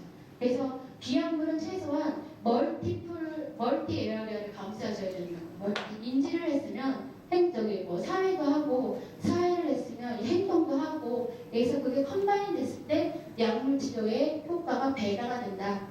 네. 그래서 보건소에서는 인지제한을 하기 제일 쉽죠. 종이 한 잔 나눠주고 하라고 하시면 되잖아요. 그 성과도 금방 탁탁 눈에 띄고. 근데 그거보다는 이것을 하되 다른 것도 하면 더 좋겠다. 회상요법.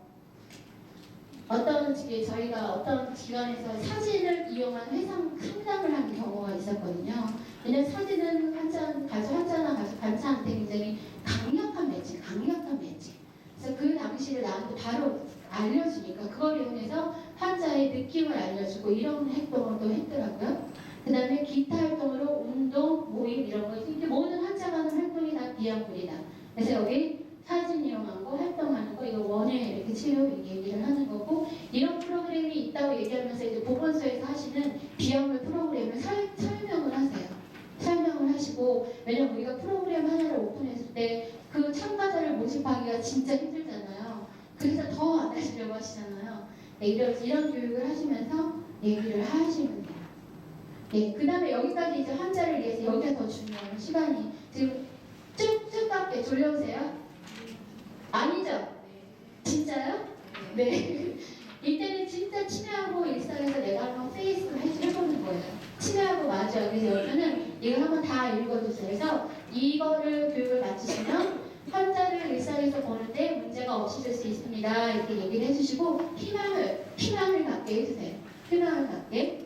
그래서 여기서는 원칙을 알아야 되는 아까 왜 원칙을 알아야 되는지 말씀을 드렸잖아요. 그러면 원칙이 가장 중요한 게 이거거든요. 병 보는 사람을 먼저 보기. 치매는 이제 1905년에 알츠하이머가 발견해서 쭉 질병으로만 우리가 생각을 했던 거예요.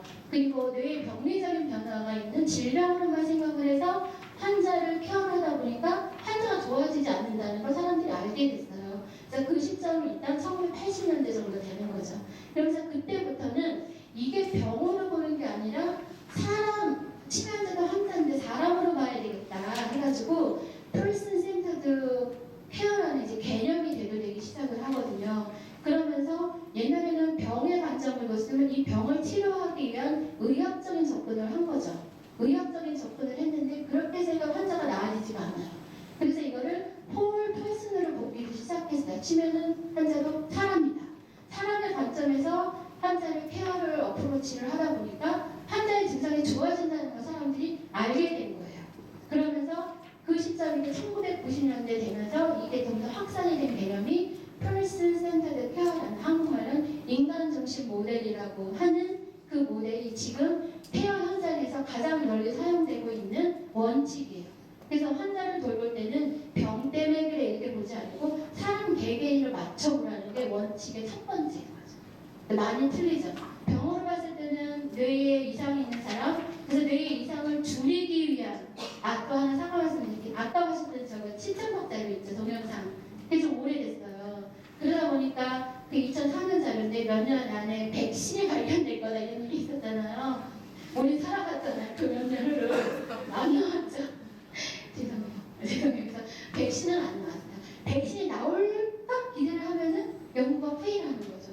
나올까 하니까 페일하는 거예요.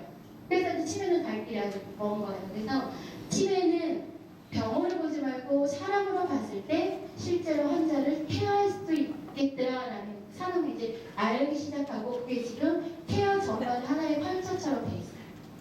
그리고 아까 입장 바꿔 생각하라고 했어요. 치매 환자 입장 바꿔 생각하라. 나라면 어떨까라는 생각을 해야 돼요. 그거는 병으로 봤을 때는 그게 가능하지 않아요. 사람으로 봤기 때문에 그게 가능한 거예요. 그리고 환자에게 맞는 방법은 이게 바로 저는 치매의 케어는 디멘시아 케어는 아트.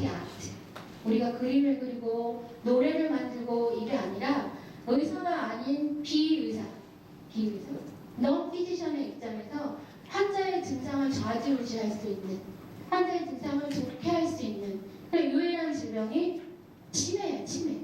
그렇죠? 왜냐면 약보다 비약물이 더 중요하고 비약물에서 가장 중심이 되는 건 보는 사람의 케어러의 스킬이거든요. 그래서 환자에게 맞는 방법 다 틀리다는 거죠. 그래서 우리 모두가 전문의가 될 수 있는 영역이 치매라는 거죠. 그리고 치매 환자를 돌보다 보면 아휴 했는데 내가 아는 만큼 했는데 효과가 없을 수도 있어요. 근데 참 실망하죠. 제가 이렇게 한다고 했는데 아이고 요만큼밖에 안 요만큼 그렇지만 그거를 굉장히 스몰 체인지를 큰 희망으로 보셔야 돼요. 큰 희망. 그래서 조금만 환자가 뭐 밤에 잠을 한참 잤는데 아이고 30분밖에 안 자서 그냥 30분씩이나 잤네. 좀 더 늘려봐야겠다 생각을 해야 돼요. 근데 이게 생각하기 쉬워요. 전 진짜 어렵더라고요. 그래서 우리가 가족을 도와줘야 돼요. 가족의 마음의 여유가 없으면 긍정적으로 생각이 안 되거든요. 그래서 가족을 지원해주는 역할이 우리가 꼭 필요한 거예요. 가족에게 여유가 생기게 해야지 이 모든 게 가능하지 가족의 여유가 없으면 이런 게 다 진짜 책에 나오는 글인 거지 없어요. 치매 환자 가족한테 여유를 생기게 하기 위해서 가족 지원을 해라 이렇게 얘기를 하는 거죠. 그러니까 이런 원칙을 갖고 환자를 돌봐야 된다. 돌봐야 되고 그러면 여기서 이 시트가 나오면 저는 어디가 처음에 보일 거냐고 얘기를 해요. 종교 혹시 원불교 있는 분 있어요? 없어요? 원불교가 있는 건 아세요? 원불교가 있어요. 원불교는 이렇게 둥근 원이에요. 일원상이라고 하는 게. 그게 뭐냐면 여기서 시작이면 내가 업을 저질렀어요. 내가 지금 잘못을 했어. 우리 남편이 그전에 남편을 만나면서 내가 옛날에 어떤 과거의 업 때문에 이런 인간을 만난 거예요. 그래서 그렇지만 내가 이 인간을 만나서 내가 잘 도를 닦았어요. 열심히 봉사하고 내가 진 업을 내가 다 닦았어요. 그 다음에 다시 태어날 때는 내가 적어도 좀 더 나은 사람으로 좀 더 나은 사람을 만나는 나의 어떤 인생이 되게 순환되는 느낌이에요. 순환. 사이클. 근데 모든 게 저 정도, 저보다 더 연세 드신 분들 계시잖아요. 살다 보면 사이클이라는 걸 느끼게 되세요. 사이클이지, no pain, no gain. 정말 뿌리빵빵거든요. 그래서 여기가 시작, 여기가. 네가 나한테 잘해야지, 내가 너한테 먼저 잘하는 게 아니라 가족이 먼저 잘해야지. 가족이 잘해야지 환자가 행동을 잘하고, 환자 행동이 잘하면 가족이 부담이 적어지고, 그러면서 다 같이 잘 살아보고, 잘 사니까 마음의 여유가 생겨서 가족이 더 잘하게 되고, 이게 돌아간다는 거죠. 그래서 가족 지원은 여기서 이 열쇠를 시작하는 첫 단계라고 말씀해서 가족들한테 무슨 일이 있어도 긍정적으로 생각하시라고 얘기를 하십니다. 여기서 그렇게 하시면 되고요. 네, 그 다음 여기서 끝났으면 그 다음에 또 의사소통이죠. 의사소통. 소통의 의사. 그냥 내가 일방적으로 말하는 게 아니라 서로 소통을 해야 되는 거예요. 환자하고 얘기를 해야 된다는 얘기인 거예요. 근데 환자하고 얘기하기가 안 되니까 자꾸 싸움이 되는 거잖아요. 그래서 소통의 요령을 어떻게 해야 되는지. 그러면 이제 여기서는 가족들한테 소통을 어떻게 하시는지 일상적인 소통에 대해서 한번 물어보시는 거예요. 최근에 가족하고 어떤 얘기를 하셨어요? 가족 소통하는데 어떤 게 어려우셨어요? 이렇게 얘기를 하면서 본인을 한번 돌아보게 생각하고 그걸 이용해서 그 다음을 이용을 하시는 거예요. 여기서 충분히 다음을 준비를 시키시라는 의미고요. 의사소통이 어려운 이유는 다 아시죠? 그래서 이거를 뿌리 깊게 얘기를 해주셔야 돼요. 일단 인지기하가 의사소통이 어렵대. 어떤 인지기능이 저하되어 의사소통이 어려울까요? 저기 최인희 선생님 뒤에 있는 남자 선생님. 최인희 선생님 뒤에 있는 남자 선생님 어디서 오셨어요? 용인시 치매 예방 관리 팀인가요 거기가? 네. 선생님 성함 어떻게 되세요? 네? 오충렬 선생님? 네. 인지 기능이 어떤 게 떨어져서 소통이 어려울까요? 판단력이라든지 기억력 떨어지기 때문에 우와, 진짜 특이한 답이 나왔어요. 기억력 오케이. 상상력이 부족했다는 소통이. 아, 죄송해요. 제가 이상하네요. 맞아요. 판단력이 이상해요. 저는 상상력에서 그럴 수도 있겠다. 상상력이 부족하면 상상력 많은 사람하고 얘기하면 말이 안 되잖아요. 그럴 수도 있겠다 생각을 했어요. 판단력. 이게 옳고 그른지. 그래서 만약에 왜 길거리에서 옷을 벗어. 옷을 벗지 말라고 해. 나는 가족이 생각하기에 옷을 벗지 말아야 되는데 환자가 볼 때는 옷을 벗어서 어떻게 해. 그 판단을 하신 거죠. 그러니까 벗어라 입어라 이게 말이 안 되니까 싸움이 되는 거예요. 그래서 인지기능 치매 자체 때문에 의사소통이 되기가 어렵다. 그럼 끝이냐. 그래서 의사소통이 생기 여기 이제 잘못된 의사소통. 옷을 입어라. 옷을 벗겠다. 옷을 입어라. 벗겠다 하다 보면 목소리가 점점점 커지게 되고 환자는 그 어떤 스트레스에 대한 역치가 매우 낮아요. 보통 사람보다. 그러니까 스트레스를 못 이겨서 아까 심슨 아버지가 그 심슨 아들 이름이 뭐죠? 심슨 아들 이름. 아, 걔 이름이 한 글자 있는데 걔 막 목을 조르잖아. 그게 무슨 반응? 파국 반응. 시험을 한번 봐야 되겠어요. 파국 반응이 일어나서 굉장히 최고의 공격적인 반응이 나타나게 되거든요. 그걸 바로 정신행동 증상이라고 이제 얘기를 해놓은 거예요. 그거 이외에도 다른 정신행동 증상의 원인이 될 수 있기 때문에 말을 잘해야 되는 환자, 말을 잘해야 된다. 그럼 어떻게 해야 되느냐? 이거는 여기 나와 있는 거는 우리가 말할 때 뭐 말만 하나요? 제스처도 하고. 그렇지만 여기서는 되게 중요한 건 아이를 취급하지 않아야 되고 존중해줘야 돼요. 이게 이제 그 치매에 이제 어떤 선생님들은 아유 이제부터 그 아이들처럼 대하시면 돼요. 집에 애 하나 생겼다고 생각하시면 돼요. 이러시는 분도 있잖아요. 근데 똑같이 행동을 하더라도 이 환자를 말하는 게 존경하는 말을 쓰고 존중해주는 말과 태도를 갖는 건 느낌으로 아는 거죠. 그러니까 예를 들어서 내가 말을 이게 실제로 있었던 일인데 미국에 갔던 어떤 애가 한 반에 한국 애가 2명이 있었는데 선생님이 어떤 애가 한 명이 마음에 되게 안 들어서 한국말을 다 욕을 했대요. 한국말을 다 욕을 했더니 선생님이 교실에서 끝나고 나가면서 이 다른 학생 한 명한테 쟤 나한테 아까 욕했지 이렇게 물어봤대요.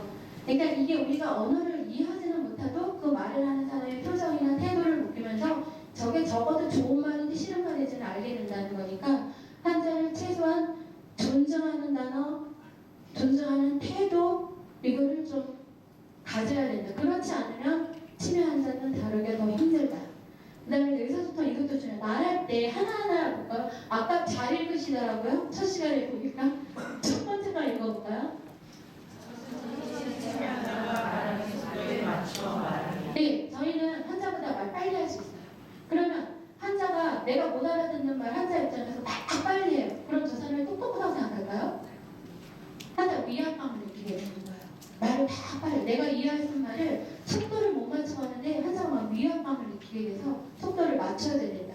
두 번째, 네, 쉬운 단어.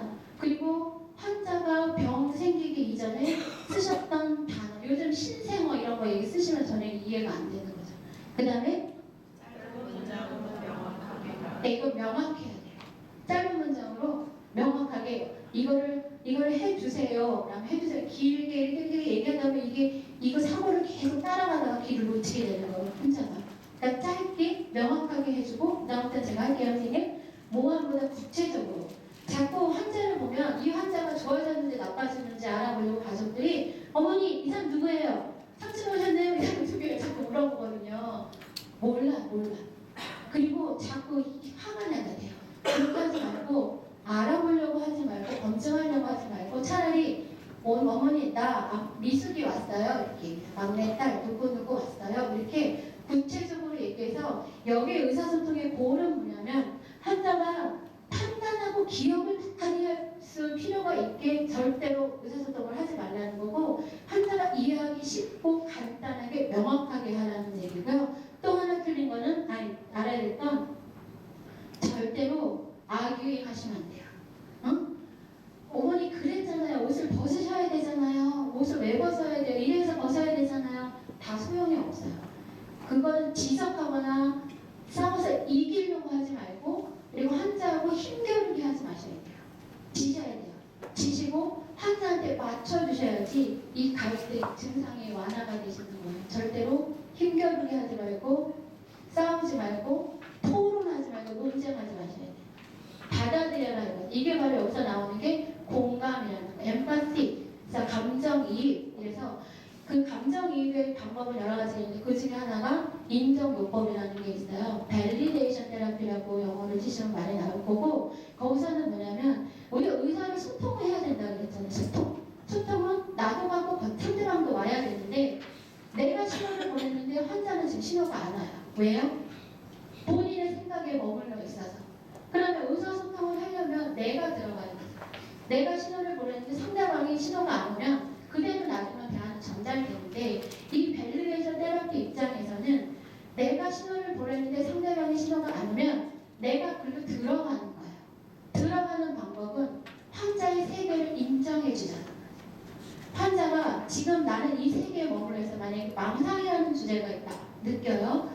그럼 아유 네 마누라가 밥을 오늘 날 안 줬어. 그러면 아유 밥을 안 줄 리가 있어요. 자기 일로 와봐. 밥 줬어. 이거는 해결이 안 되고 쌈만 되고 밥을 안 드셨어요. 이렇게 물어보죠. 인정을 해주는 거예요.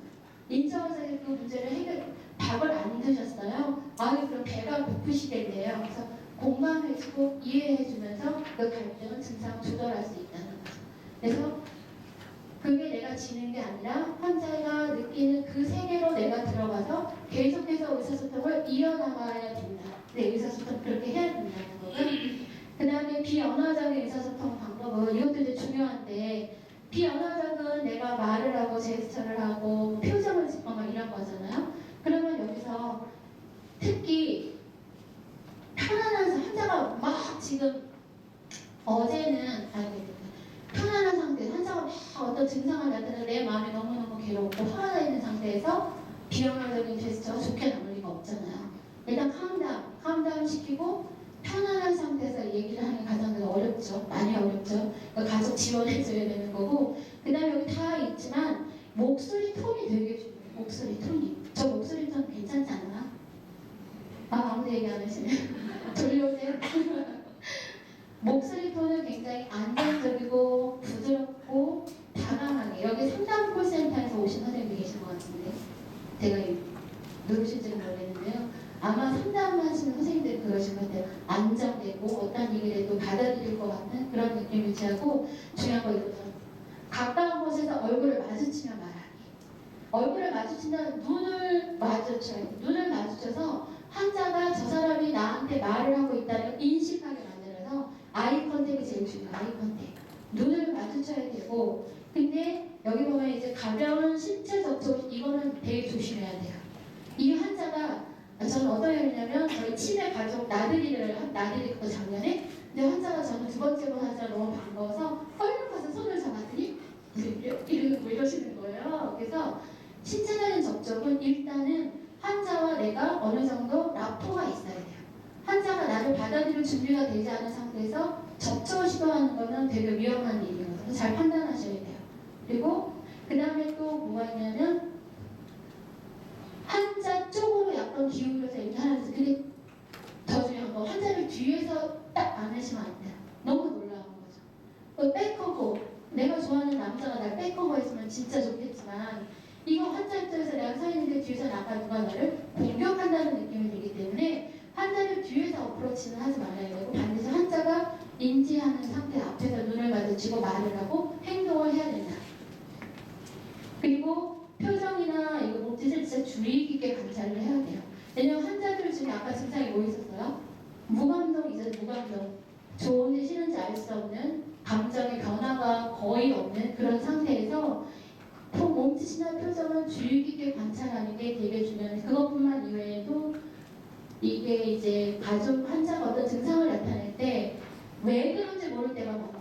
왜 그런지 모를 때가 많은데, 왜 그런 이유를 알기 위해서는 그 이전에 이 환자를 쭉 관찰해 온 사람이 왜 그런지를 알 수가 있어요. 그래서 케어를 자주 바꾸면 안 되는 거예요. 그래서 케어를 자주 바꾸면 이 관찰이 안 되기 때문에 어떤 환자가 증상을 나타냈을 때 왜 그런지 알 수가 없어요. 그래서 가능한 치매 환자를 보유하는 가족은 별로 이렇게 변화가 없고 관찰이 가장 관찰. 그래야지 어떤 문제가 일어났을 때 빨리빨리 알 수 있다. 이게 의사소통이에요. 그래서 이 정도 하면 의사소통 영역은 특히 가족들이 되게 반가워하시는 영역이에요. 그동안 말을 본인이 환자에 안 맞게 많이 했다는 걸 알고 계시거든요. 그래서 여기서 이전 의사소통에 대해서 알려주시고요.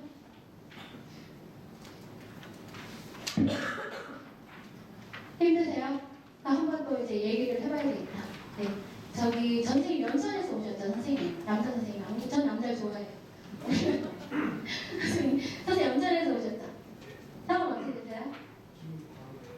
아, 김강민 선생님. 저 맨 위에 있으셨죠, 이름. 맨 위에 있으셨어요. 서명지. 출석배 맨 위에 있으셨어요. 누구신가 모르겠어요. 김강민 선생님.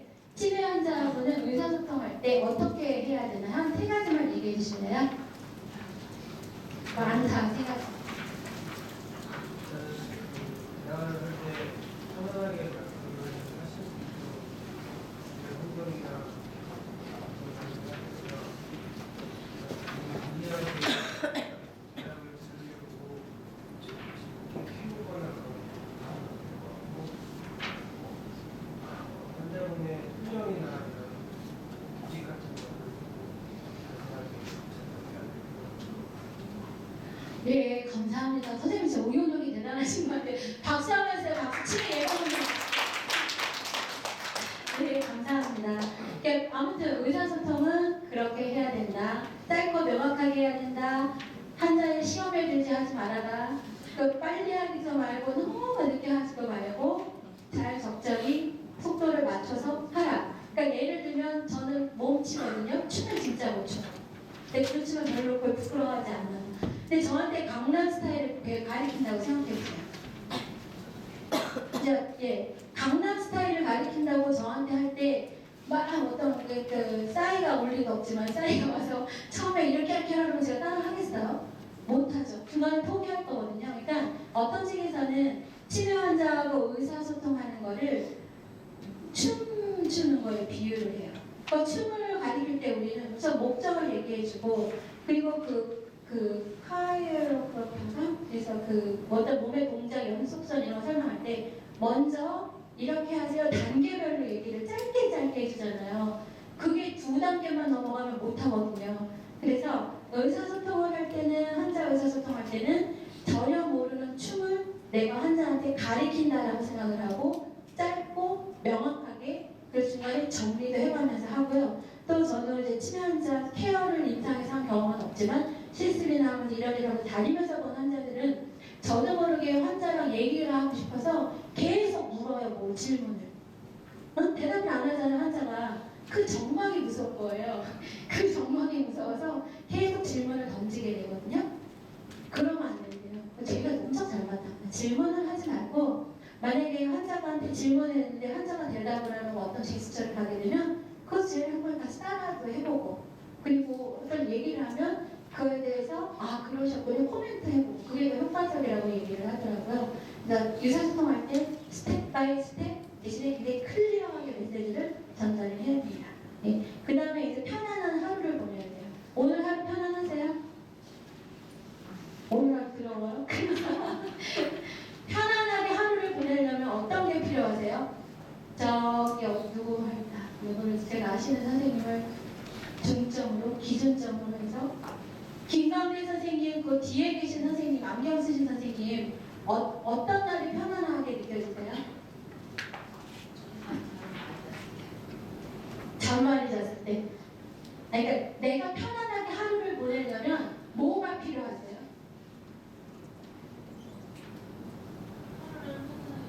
일단 옷 입는 거 편안하고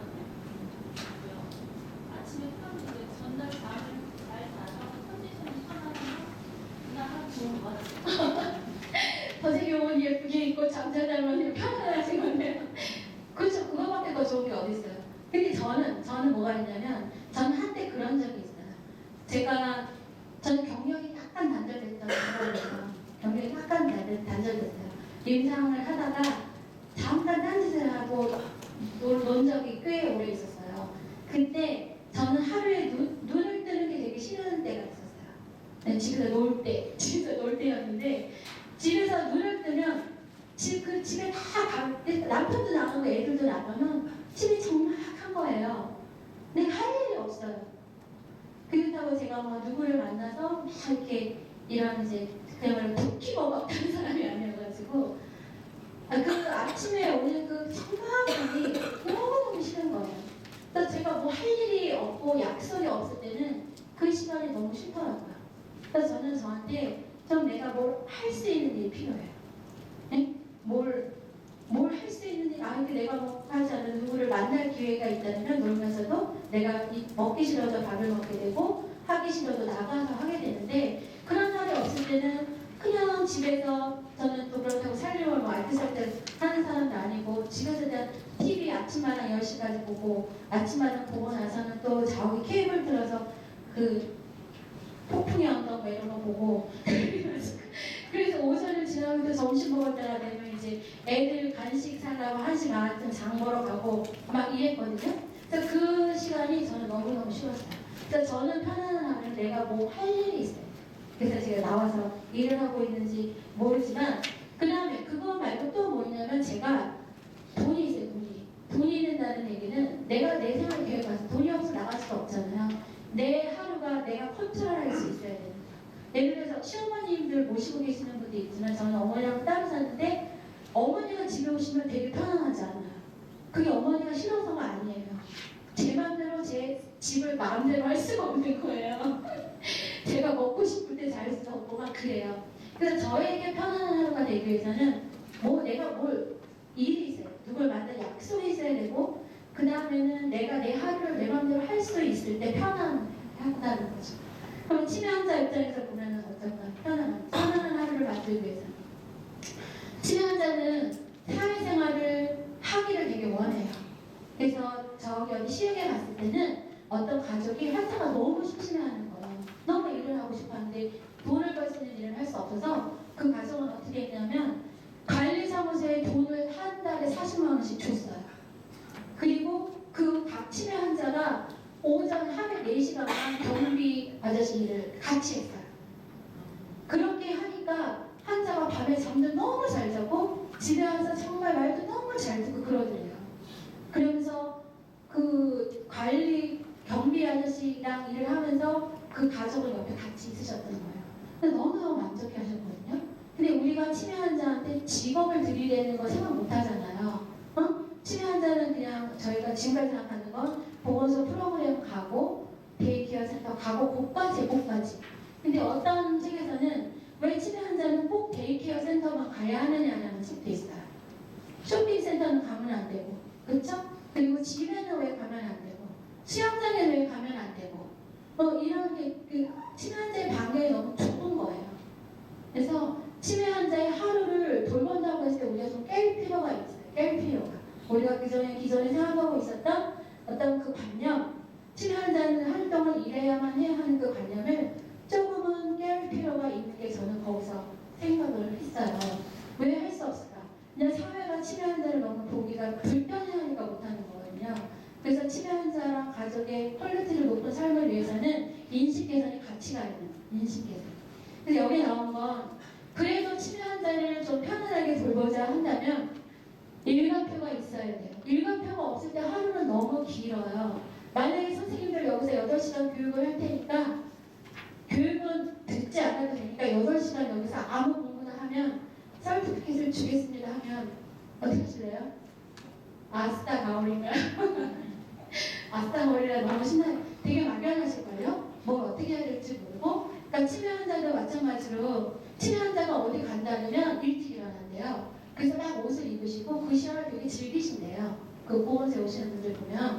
근데 일과를 하는데 일단 외모, 저 선생님이 얘기하시면서 옷 이쁘게 입고 옷 이쁘게 여기서 말하는 건 일과를 정해라는 거, 일과를 정하라는 게 포인트고 일과를 정했을 때의 장점은 환자와 가족이 좀 더 의미 있는 시간을 보낼 수 있고 더 정신행동 증상이 줄어든다는 거거든요.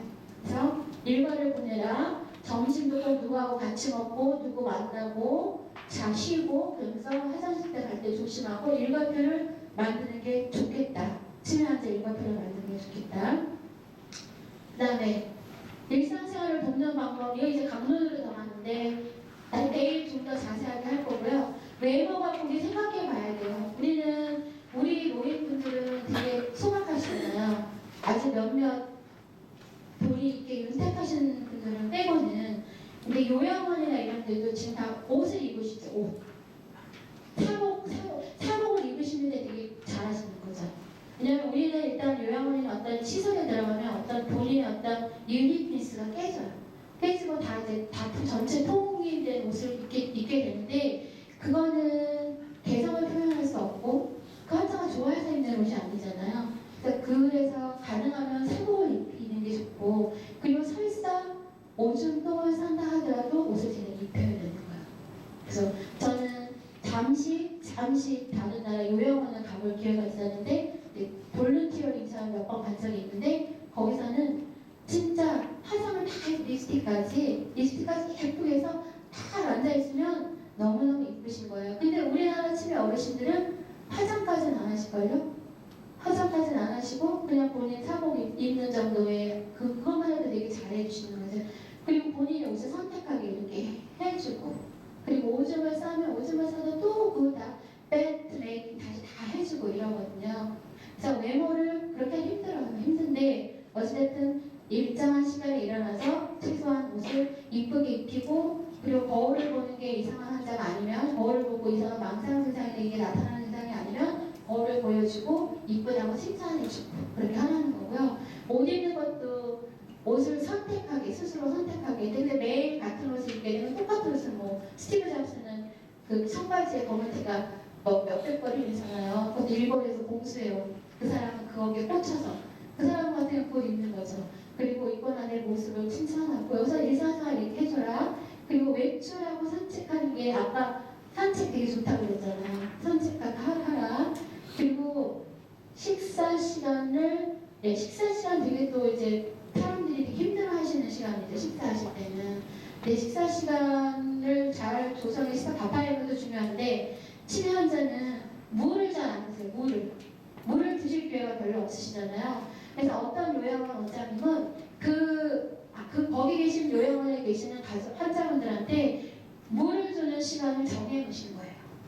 그래서 봤더니 환자분들이 좀 더 진행이 좋아졌다 이렇게 얘기를 하시더라고요. 근데 그거는 굉장히 작은 일인 것 같지만 환자 케어의 전체 입장에서 보면 되게 중요한 일이거든요. 그러니까 물을 안 먹게 되면은 이제 치매 환자는 밥을 조금 더 과일도 잘 안 드시게 되고 활동도 부족하고 그다음에 병기가 생기게 되고 그쵸? 그러면서 변비가 쓰면 또 막 엄청나게 어제는 어떤 전화가 왔냐면 어떤 가족이 전화가 오셨어요. 안산에 계시다는 김재희 선생님한테 전화가 왜냐면 안산에 전화하셨는데 그분은 치매를 이럴 때를 진단받았는데 하시는 말씀이 제가 치매를 아버님이 진단을 받았는데 가족 집에서 모시고 싶어 했는데 라고 말을 시작을 하셨는데 증상은 뭐냐면 그 환자분이 24시간 잠을 안 주무셨어요. 그러면서 전날 오후 1시부터 어제 오후 1시까지 계속 바닥하고 벽만 긁고 계시대요. 계속 가고 바닥하고 벽만 긁고 계시대요. 환자도 되게, 가족도 되게 힘들겠죠. 환자가 엄청 힘들어요. 그러면서 혹시 제가 환자가 열이 있으신가요? 물어봤더니 그럴 때는 보통의 행동 패턴이 이전하고 달라졌잖아요. 그렇죠? 보통은 전날까지는 안 그랬는데 갑자기 환자가 24시간 잠을 안 자놨다는 건 엄청난 뭐가 있다는 거거든요. 잠을 안 주무셨고 그전에 그러니까 그런 적이 없었다고 그러면 이건 분명히 환자의 어떤 멘탈 체인지라든지 아까 말한 델리움이 올 수도 있거든요. 거기다 또 피버, 열이 있으셨대요. 열이 있을 때 신체적인 증상을 동반하신 경우거든요. 그래서 물을 더 잘 안 드신대요. 그래서 물 때문에 얘기를 드린 거예요. 물을 안 드시면 변비가 생겼을 때 환자들 되게 힘들어요. 변비가 생겼을 때 되게 힘들어서 그걸 해결 못해서 다른 정신행동 증상이 나타나거든요. 그래서 식사 잘 하시고 물 잘 드시게 하고 물 잘 드시면서 또 체크해야 되는 경우는 변 잘 보시는지 매일매일 변 잘 보시는지 저는 이제 내과만 정말 오래 한 내과 간호사인데요. 내과에서는 항상 나이 특번이 대변을 받는지 안 받는지 체크를 해요. 그래서 3일 이상 되면은 거기다 이제 그 좌약 같은 거를 드리거나 이렇게 되거든요. 근데 집에서 우리가 건강한 사람은 매일 변을 보는지 이걸 안 하잖아요. 근데 어르신들은 변 보는 거 체크를 해야 돼요. 변비가 되게 중요한 원인이 될 수 있다, 정신행동 증상에. 그래서 그런 경우에 이제 병원에 빨리 가보셔야겠다. 그리고 이제 목욕하는 것도 아까 정신행동 증상에 다 이유가 있다고 얘기했어요. 목욕하는 건 다 좋아하는데 목욕을 거부하면 화장실 아픈 데가 없는지 그 목욕에 저는 이제 시골 여주 그냥 깡촌에서 태어났어요. 깡촌에서 태어나서 중학교까지 거기서 살았어요. 고등학교 때 올라왔는데 여주 깡촌에 살았는데 거기서 저희 목욕탕이 없잖아요. 그래서 엄마가 저를 목욕 어떻게 시켰냐면 큰 고무다라 같은 거 있죠. 무슨 그 시바지 영화도 아니고 그런 데서 목욕을 하면서 컸는데 저는 그때 그 서늘한 그 기운이 너무 싫었어요. 목욕하기 싫었어요. 한 달에 한 번 했나?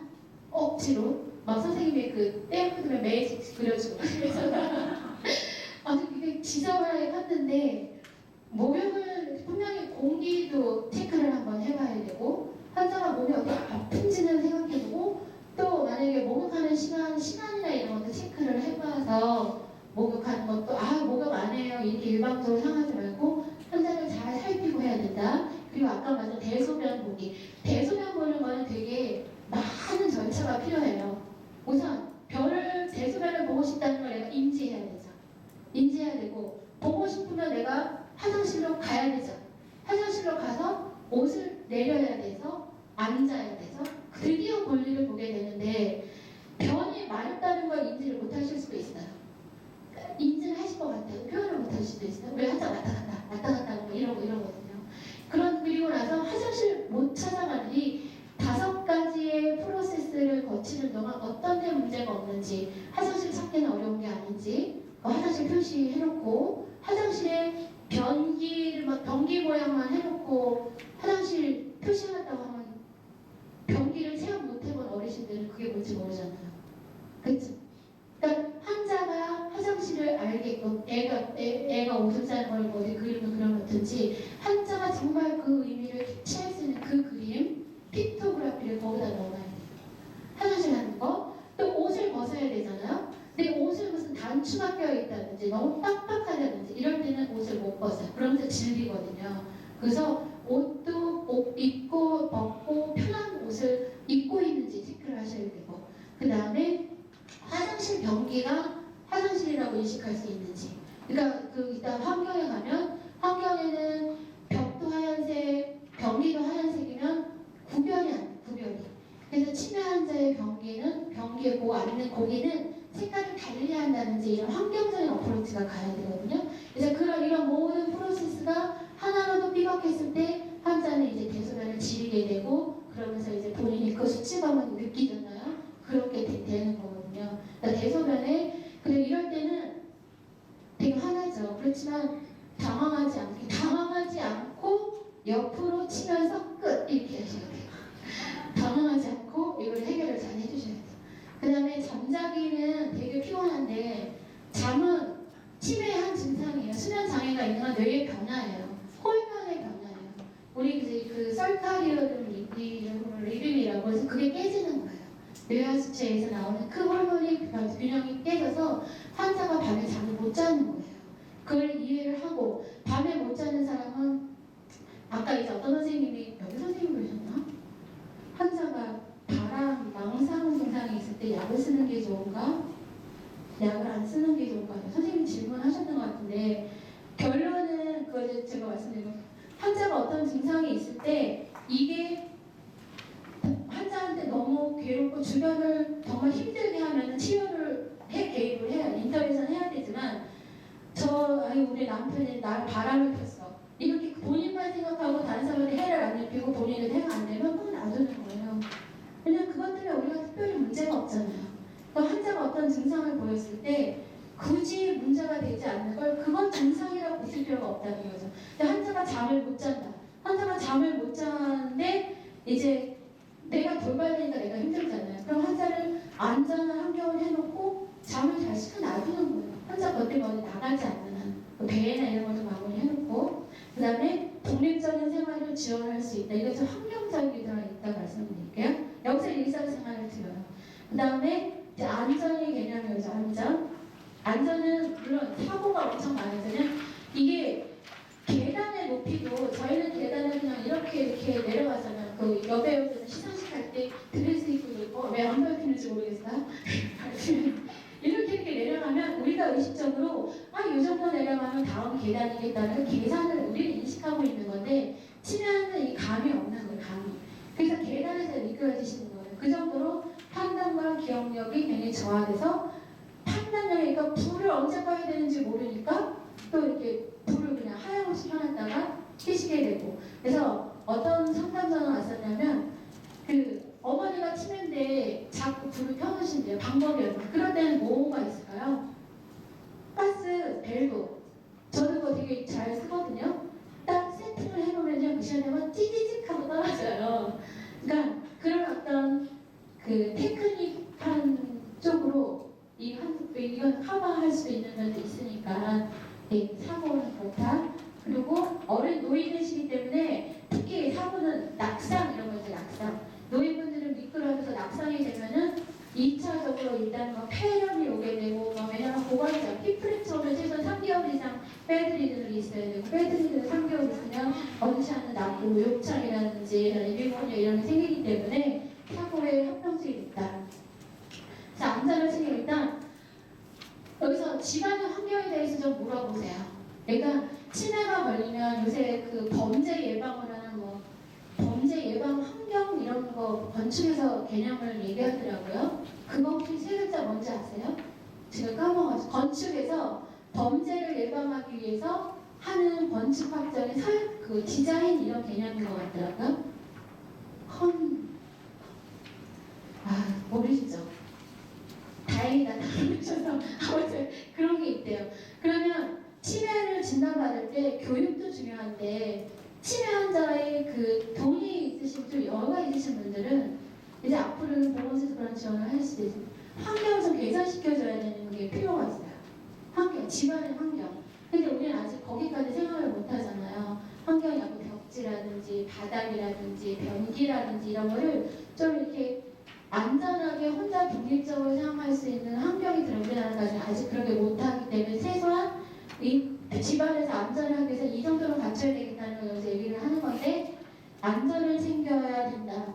위험한 물건 이런 것들은 정신행동 특히 망치, 칼 이런 거는 폭력적인 행동일 때 무기로 사용될 수 있어요. 그러니까 안 보이는 곳을 치워야 되고 그 다음에 아까 이식증이 뭔지 얘기 들으셨죠? 이식증. 피카 그래가지고 먹으면 안 되는 물건을 작은 물건들을 먹는 거거든요. 그러면서 먹으면 안 되는 물건들 이제 성냥 이게 뭐 이런 작은 액세서리 이런 걸 넣었을 수도 있거든요. 이런 건 치우고 비닐봉지는 또 어떤 책에는 이렇게 뒤집어 쓰신대요.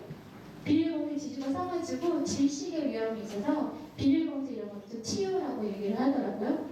그리고 환경은 자극적이지 않아야 되고 이렇게 막 얼룩이 있는 이런 무늬는 안 되고 그리고 이런 벽에 뭐 여기 빨간 사과가 있다. 똑같이 사과처럼 생겼다. 그건 좋을까요? 나쁠까요? 그거는 환자는 그 사과를 따기 위해서 노력하거든요. 그래서 이 벽지는 가능하면 크고 혼란한 무늬가 없고 실제 사과와 똑같이 생긴 거는 있는 벽지를 쓰지 말라고 그렇게 얘기를 하고요. 그리고 집은 밝고 깨끗하게 유지하고 야간 조명도 되게 필요해요. 야간 조명. 근데 어르신들이 전기세 아끼려고 안 켜시거든요. 야간 조명은 저는 경험한데 어떤 환자가 어머님이 90이 너무 치매신데 꼭 아침에 일어나면 공깃밥 그릇에다가 오줌을 넣어놓으신대요. 공깃밥 그릇에. 근데 이제 화장실 가는 길에 부엌이 있는 거예요. 그래서 이 어르신은 이 화장실이 부엌인 줄 알고 꼭 공깃밥 그릇에 오줌을 넣어놓으신대요. 누가 그랬냐면 나는 그런 적이 없다고 얘기를 하신대요. 그럼 그 어르신은 아까 정신행동주사의 착각. 근데 그거는 정신병이 아니고요. 눈이 잘 안 보인다거나 귀가 잘 안 보인다거나 실제로 있는 사물을 내가 달리 판단하는 거거든요. 그래서 그럴 때는 이제 야간 복도에 조명을 해놓는다든지 아니면 뭐 침실 스탠드를 해놓는다든지 해서 구분할 수 있게만 해주면 적어도 그런 일은 없겠죠. 그래서 야간 조명 그럴 때 중요하다. 다음에 이제 이건 좀 우리나라하고 안 맞긴 한데 낙상을 예방을 하라는 거는 다 아시죠? 낙상. 바닥 미끄럼 방지해야 돼요. 특히 노인들은 낙상에 한번 걸렸다면 몇 개월은 못 일어나세요. 몇 개월은 물론 세컨더리로 컴플리케이션 너무 많아서 낙상은 진짜 특히 이거 시설을 하고 계신 분들은 더 많이 신경을 쓰셔야 돼요. 낙상계랑. 그렇다고 뭐 억제를 해놓거나 이런 건 안 되고 집에서는 침대를 너무 높으면 안 될 것 같아요. 침대. 그리고 밤에 화장실 오다가 많이 넘어지시거든요. 그래서 침대 옆에 불 같은 거 이렇게 조금 은은하게 켜게 해주고요. 그다음에 실종이 제일 대박이에요. 이 실종 진짜 잘해야 되는데 여기 나오는 거는 다 하되 실종에서 환경적으로는 이 출입문에 손잡이 있죠. 손잡이 우리 지금 이렇게 들어가면 바로 이렇게 했잖아요. 근데 환경적인 손잡이 위치를 조금 높게 또는 낮게 하면 환자가 모른대요. 네? 그리고 출입문을 여기가 지금 하얀색이면 이게 하얀색이잖아요. 똑같은 색상으로 해놓으면 구별이 안 되니까 환자가 못 간대요. 그리고 이 출입문 앞에다가 매트 같은 거를 깔아놓으면 그 환자는 그 매트 웅덩이로 생각을 해서 안 가신대요. 실제로 배회를 출입문을 선언하는 데서 그런 게 있는 거예요. 그래서 환경적 요인으로 배회를 어느 정도 커버할 수 있다고 그러거든요. 근데 그렇게 하면서도 일단 배회는 일단 치매가 걸려서 보건소에 오시잖아요. 보건소에 오시면 경찰서 나가러 가셔서 지문 등록 꼭 하셔야 돼요. 저희 가족사랑 이용센터 의정부 양평 김포 하는데 거기 이제 지역사회 이용 프로그램이라는 게 이제 매주 들어가게 되는데 그 중에 하나에 아마 경찰서 전화를 가요. 경찰서가 가서 지문 등록도 하시고 이런 프로그램이 있을 거거든요. 그러니까 지문 등록하는 건 아는데 어디 가서 어떻게 하는지를 몰라요. 심지어 어떤 분은 저한테 물어보는 게 전화로도 되네요. 경찰서에 전화로 어떻게 지문을 등록할 수 있겠어요. 지문 등록은 직접 가셔야 되는데 아직까지 거기까지는 이제 못 가는 거예요. 그리고 주변에 슈퍼나 이런 주변 동네 주인들한테 우리 어머니가 치매라는 걸 알려서 어머니가 주변에 이렇게 좀 배회를 하시면 좀 알려달라고 얘기를 해야 돼요. 그래서 지역사회가 같이 환자를 돌봐야 되는 거예요. 배회는. 네, 그 다음에 의미 있는 활동을 함께 하세요. 여기서는 저희가 활동을 왜 해야 되는지 얘기해요. 활동을. 치료자 일단 기본적으로 일상에서 하는 활동이 모두 거의 대부분은 내가 30년 다니는 직장을 그만둬야 되고 그리고 내가 진짜 20년 넘게 했던 차도 운전을 못하게 되고 막막 강사인 거예요. 강사는 정말 적막해요. 할 게 없어요. 그러면서 사회하고 단절이 되면 더 고립되고 증상도 나빠지고 가족을 더 힘들게 하고 할 수도 있거든요. 근데 그래서 활동을 한다는 건 치매 환자가 끊어진 사회생활을 계속 할 수 있는 연결고리가 되는 거고 활동을 해야 된다. 근데 활동을 할 때 어떻게 해야 되느냐? 가장 중요한 건 안전이에요. 안전. 그래서 저희는 세이프티라는 안전으로 각각의 단어로 에이클리닉으로 단어를 만들어 여기서 가족의 교육에 중요한 건 영어를 쓰지 마시고요. 안전, 평가, 융통성, 즐거움, 시간 정하기, 예스, 예 이렇게 예 풀어서 얘기를 해줘야 돼요. 그러니까 활동을 안전하게 하려면 가장 중요한 건 안전을 고려해야 돼요. 안전, 상황을 고려를 해야 되고 그 다음에는 중요한 건 이거죠. 환자의 능력과 관심사, 생활 패턴 어떤 이게 제일 어려워요. 활동을 하는데 근데 우리가 활동을 계획할 때 환자를 많이 파악을 못해. 요양병원이나 이런 데 계신 선생님들은 환자 들어오면 정보, 이 조사지 체크하시죠. 체크리스트에는 이 프리퍼런스에 대한 체크는 별로 없는 것 같더라고요. 그래서 치매 환자를 보는 병원의 체크리스트, 입원실 체크리스트나 이런 것들은 변화될 필요가 있는 거예요. 왜냐하면 입원을 하게 되면 이 병원에서 가족을 면담할 수 있는 기회가 많지가 않거든요. 가족을 통하지 않으면 환자가 뭘 좋아하고 과거에 어떤 일을 했는지를 알 수가 없어요. 근데 저는 간호사 출신인데 이거는 제가 쓰는 거 아니고 외국에서 한 30명 간호사가 밤법 전문 간호사였대요. 치매 걸리니까 밤마다 병실을 돌아다닌대요. 밤마다. 그러니까 선생님들 습관 잘 들이셔야 돼요. 밤만 되면 다른 사람이 병실에 가서 막 쑥쑥 들어가서 막 깨우고 체크하고 막 이런 거. 왜냐면 그 사람은 그거를 30년 해온 일이니까. 네. 그게 진짜 이게 중요해요. 진짜. 그래서 그런데 그 사람은 어떻게 했냐면 나이트를 시킨 거예요. 이 환자를. 그 직원하고 같이. 그러면서 역할도 줬어요. 뭐 하라고. 너무 해피, 너무 해피. 이건 착취가 아니고요. 환자의 비양적인 때라는 거죠. 그럴 때는 계속 옛날에 뭘 했고, 왜냐하면 환자는 최근 기억은 잊어버리고 과거 기억 속에 현실이 머물러 있기 때문에 그 과거의 본인대로 행동을 하니까, 그래서 그렇지 않고 이거를 하지 않고 환자 행동을 이해할 수가 없는 거예요. 뭐 어떤 요양병원의 보호자가 남편이 너무 잘해요. 맨날 오고. 그래서 저 사람이 정말 젊어서도 저렇게 잘했을까? 그러면 와이프가 좋아해야 되는데 안 좋아해요. 그러면 그냥 그러면서 맨날 뭐 남편이 바람펴서 이렇게 막 차트에 있는 거죠. 실습한 보스가 있더라고요. 그러면 이 남편 젊어서 바람폈을 확률이 높은 거예요. 그래서 우리가 치매 환자는 지금 현상으로 그 환자가 왜 그런지 알 수가 없어요. 왜 그런지 알 수가 없어서 과거를 백그라운드를 알지 못해 환자를 이해 못하니까 백그라운드를 알아야 할 노력을 반드시 해야 되는데 그 창구가 병원이나 이런 데는 별로 없는 거잖아요. 그래서 활동을 할 때 이걸 하고 이거 중요해요. 이 세 가지는 되게 중요해요. 두 가지는 플렉스빌리티라고 내가 이제 이 환자랑 목욕을 해야지 이렇게 아니 활동이 아니라 내가 뭐라고 뜨개질을 해야지 했는데 환자가 뜨개질에 관심이 없어요. 뜨개질을 밀어붙여야 될까요? 이제 우리 이제 병원에서는 뭐 저는 요양병원에 근무한 없지만 요양병원에서는 그 시간 내에 뭘 해야 되는 게 있잖아요.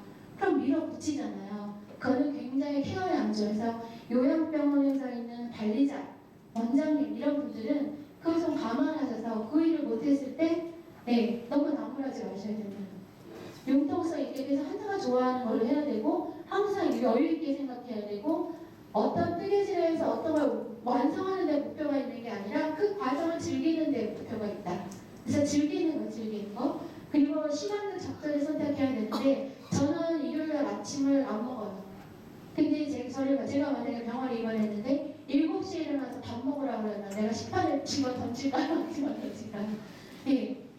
그런 어떤 활동을 할 때 꼭 그렇게 꼭 7시에 밥을 먹고 12시에 점심을 먹고 이게 아니라 시간을 정할 때도 환자 입장. 그래서 치매는 개별 환자에 맞게 해라 이거거든요. 그 다음에 예스는 뭐냐면 환자가 하겠다는 것만 시키라. 환자 하겠다는 거. 그리고 하게끔 만드는 거. 예스를 하게끔 상황적으로 돌려서 가야지 밀어붙이는 푸시하면 안 된다는 거죠. 그 다음에 의미 있는 활동은 이런 게 있다. 이런 게 있다. 다 일상에서 하는 거예요. 어떤 환자는, 어떤 가족은 그 어머니가 신경과 팔로우를 하는데 신경과 선생님이 치매라고 하니까 맨날 오늘은 콩 옮기 하세요. 다음 달에도 가니까 또 콩 잡아서 옮기는 연습하세요. 그랬대요. 그래서 안갔대요. 너무 환자에 대한 애정이 없는 것 같아서. 그렇죠. 작업 치료에 대한 코 기는 것밖에 없는 건 아니잖아요. 자, 다양하게 활동에 대한 걸 얘기를 해줄 수 있어야 된다.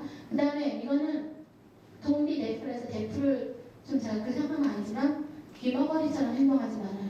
귀머거리는 뭐냐면 일방적인 내가 안 들리니까 상대방도 안 들리는 줄 알고 계속 내 얘기만 하는 거거든요. 치마하고 한자하고 활동할 때도 나만이 알고 있다고 생각하지 말라. 그 의미로 무시하지 말고 아까 무시하지 말고 내가 설사 몰라도 무시하면 기분 좋아요? 안 좋잖아요? 그 다음에 엘보인트는 항자가 한동안 하는데 너무 느려. 잘 못해. 이렇게 해서 보니까 시간에 못 끝날 것 같아. 그렇다고 이 팔꿈치를 툭툭 치는 거 곧 방해한다는 얘기예요. 방해. 현재 활동을 방해하지 말아라. 하게끔 해라. 그리고 내 마음을 이해할 거라고 짐작하지 말래요. 내 마음을 이해할 거라고. 내가 이렇게 했는데 세상이 그러니까 그거 아니라는 거죠. 그런 다음에 너무 어려운 거 시키지 말라. 너무 어려운 거. 강요하지도 말고. 그래서 활동을 기억할 때 한자가 너무 어려워하는 행동은 좋은 활동이 아니고 쉽고 즐겁게 할 수 있는 운동이어야 된다. 시간이 진짜 많이 가네요. 정신행동 증상 이제 설명을 몇 가지 이제 마무리를 했으면 그 다음에 또 중요한 증상이 정신행동 증상을 하루 종일 배우셨잖아요. 정신행동 증상이란 거에 대해 설명을 해주셔야 돼요. 정신행동 증상은 이렇게 있다. 이래서 우리가 하는 거예요. 정신행동 증상 90%가 하고 이렇고 부담인데요. 그래서 가족과 떨어지게 되는 원인이 된다.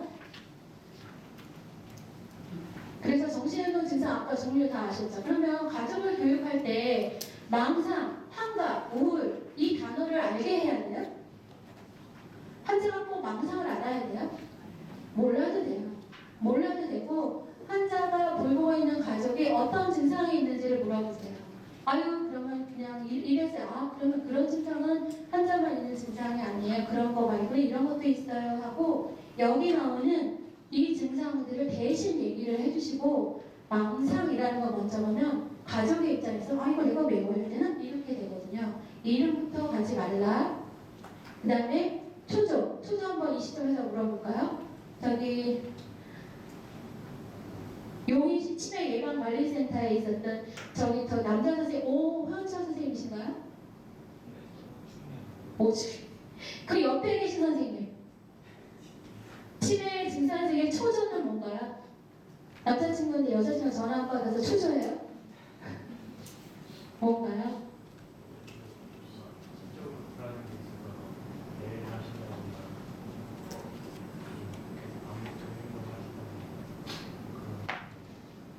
배려하시거나 반복적인 생각을 하시거나 그렇죠. 그게 가장 대표적인 초조의 증상인데 근데 초조라는 개념을 불안하고 엮어서 생각할 수가 있어요. 가족은 그게 아니다.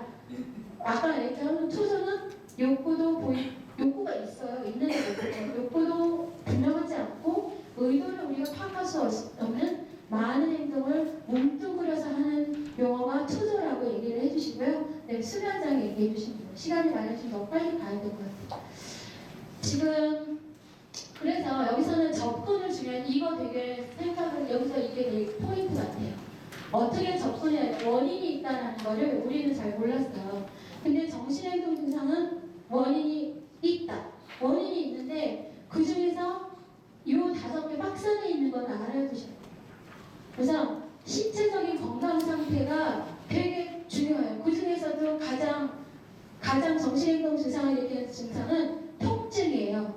통증.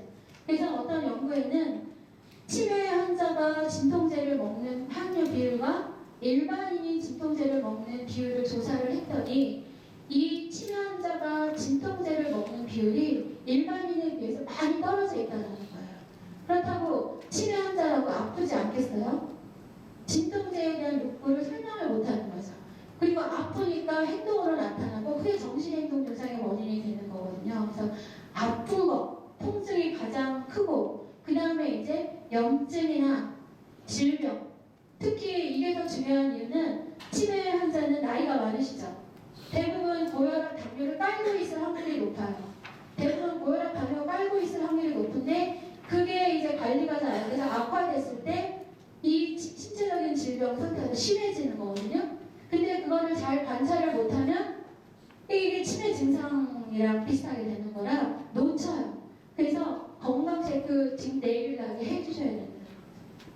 그 다음에 또 생리 심리적인 욕구, 여기서 이게 중요해요. 생리적인 아까 변비 얘기했던 가장 큰 것처럼, 그리고 목마른 거, 그리고 배고픈 거. 그러니까 환자가 치매가 증상이 왜 나타날까를 설명하는 여러 가지 모델이 있는데, 그 중에 하나가 욕구가 내재된 무슨 이런 모델이 있어요. 그건 뭐냐면 욕구는 있는데 그게 치매 때문에 해결이 안 되는, 스스로 해결할 수 없어요. 그래서 그래서 정신행동이 나타나는 거죠. 그래서 내가 쉬고 싶어요. 내가 너무 편해서 쉬고 싶은데 쉴 수가 없어요. 그래서 주로 이제 그 정신행동 증상 중에 설명이 안 되는 게 뭐냐면 일몰 증후군이라는 게 있어요. 선다운 신조 책에 있을 텐데, 선다운 해가 질 무렵이잖아요. 해가 질 무렵이면 환자가 컨디션이 떨어지는 거예요. 그래서 그 무렵에 정신행동 증상이 되게 많이 몰려있다. 그거를 설명할 수 있는 게 생리적인 욕구, 심리적인 욕구, 피곤한 거예요. 그래서 치매 환자를 돌볼 때 휴식 들어가요. 휴식이 아니고 우리가 나 2시간 하니까 괜찮다라 이게 아니라 자주 휴식을 줘서 쉬게 해주세요. 간식도 주시고, 그 다음에 치매 질병 자체 때문에 나오는 것도 많죠. 판단력 기억이 얘기하셨고, 그 다음에 중요한 건 케어 기술이에요. 아까 말씀드린 가족이 긍정적인 반응을 하면 환자가 긍정적 반응을 하는데, 케어 기술에는 두 가지 환경적인 측면도 있고 사람 자체의 문제가 있는 거죠. 죄송해요. 사람 자체의 문제가 있는 게 아니라 가족이 환자를 돌보는 방법의 문제가 있는 거예요. 네? 아까 의사소통 방법을 잘 몰라서 우긴다든지 이기려고 한다든지, 네? 그런 것도 되게 원인인데, 그래서 우리가 요양보호사 교육을 시키는 이유가 거기 있어요. 네? 치매 환자를 잘 돌보려면 돌보는 사람을 교육을 시켜야 된다는 개념이 최근에 나온 개념인 거예요. 아까 질병에서 사람으로 받고 사람을 어떻게 잘 돌보면 돌보는 사람이 되게 큰 역할을 하더라. 그래서 돌보는 사람을 교육을 시켜야 되겠다. 이게 치매 케어의 되게 큰 방향인 거죠. 그래서 지금 그런 관점에서 오늘 전문인력 과정도 열렸다고 생각을 하시면 돼요. 그 다음에 환경도 아까 막 꽁무니, 사과문이 있고 이런 건 환자를 되게 이리테이션 하는 거거든요. 그래서 그런 환경적인 요인도 많고, 또 중요한 게 뭐냐면 시끄러운 거. 아까 말씀드렸던 그 미국 백악관에서 그 비서관으로 있었던 그 여자도 되게 똑똑한 여자인데, 거기 책에 어떻게 나오냐면 어디서 소리가 들리는데 그 소리가 내가 어디서 나는지 몰라서 내가 너무 혼란스럽다는, 그렇죠? 알 수 없는 소리. 그런 소리에 노출됐을 때 환자들이 컨퓨즈해지거든요. 그래서 너무 시끄러운 곳, 너무 혼잡한 곳, 그리고 또 갑자기 환자가 들어갔는데 너무 공간이 넓어서 이 공간에서 위협당하는 환경, 그리고 너무 답답한 환경, 그래서 너무 넓은 공간이면 좀 나눠주기도 하고, 넓은 공간이면 넓게 보이는 작업을 해야 되고, 이런 거죠. 그래서 원인이 있다. 원인은 주로 이런 게 있다. 그래서 원인 중에서 가장 먼저 생각해요. 신체적으로 문제가 있느냐 없느냐를 감별하고 나가는 게 제일 중요해요. 그게 감별이 안 돼서 더 큰 문제가 되기 때문에 신체적인 사인이 있느냐, 아프냐, 내 맘도 아픈데 너도 아프냐, 이게 열이 있느냐, 뭐 통증이 있느냐, 의식의 저하가 있느냐, 이런 걸 봐야 되는 거죠. 네, 그다음에 서비스 거의 다 끝났어요. 서비스는 아까 어디를 이용하는지 모르겠어 했을 때 인터넷 보시면 여기 보시고 중앙치매센터가 많고 치매정보 365 그리고 치매정보 365 치매협회 이런 거고요. 이게 무료가 그렇지 여기 많이 이용해 주세요. 우리 경기도 광역치매센터가 평가를 잘 받으려면 중앙치매센터에 전화를 많이 해야 돼요. 031로 시작합니다. 031로 시작하는 전화가 많이 돼야지 그게 점수가 교육한 것보다 더 높아요. 이상하죠. 아무튼 중앙치매센터 나라에서 치매 환자 가족의 그 상담을 하기 위해서 만드는 상담 홀인데 잘 몰라서 이용이 안 돼서 그러거든요. 그래서 여기를 전화를 많이 하세요. 전화를 많이 해서 저희 평가에 도움이 되거든요. 그 다음에 지역사회 서비스. 치매는 보건소가 역할을 알려야 돼요. 근데 제가 좀 안타까운 건 용인 신문이가 나와요. 그러면 저희 국전에 배달되는 용인 신문에는 보건소 이런 거 나오잖아요. 치매 관련 항상 없어요. 근데 여기서 치매 예방 가르칠 때 되게 열심히 하거든요. 그리고 우리 그 통합건강증진 그 뉴스레터가 이메일로 계속 오는데 이메일도 무슨 교실, 뭐 임산부 교실, 무슨 교실은 많은데 치매 교육 교실은 안 보이는 거예요. 선생님들이 보건소에서 올리실 때 보건소에 사업하는 교실을 거기서 많이 올리셨으면 좋겠어요. 치매가 겉으로 안 드러나는 거예요. 그리고 안 알려요 신문에. 그래서 그 활동에서 많이 알려줬으면 좋겠고요. 그리고 관련 상담 교육, 예, 아무튼 보건소에 오시면 대부분이 다 해결된다. 이런 인식을 주겠고, 해야 되고, 그다음에 치료 관리비 지원도 반응을 모르시는 분도 있어요. 이건 설명이 다 되시잖아요. 그다음에 가족묘육과 교육 이런 게 있다고 하면서 여기서 이제 우리 보건소에서 하는 프로그램에 참여하세요. 초대. 그래서 요거를 할 수 있는 가장 좋은 시점은 요거 하러 올 때.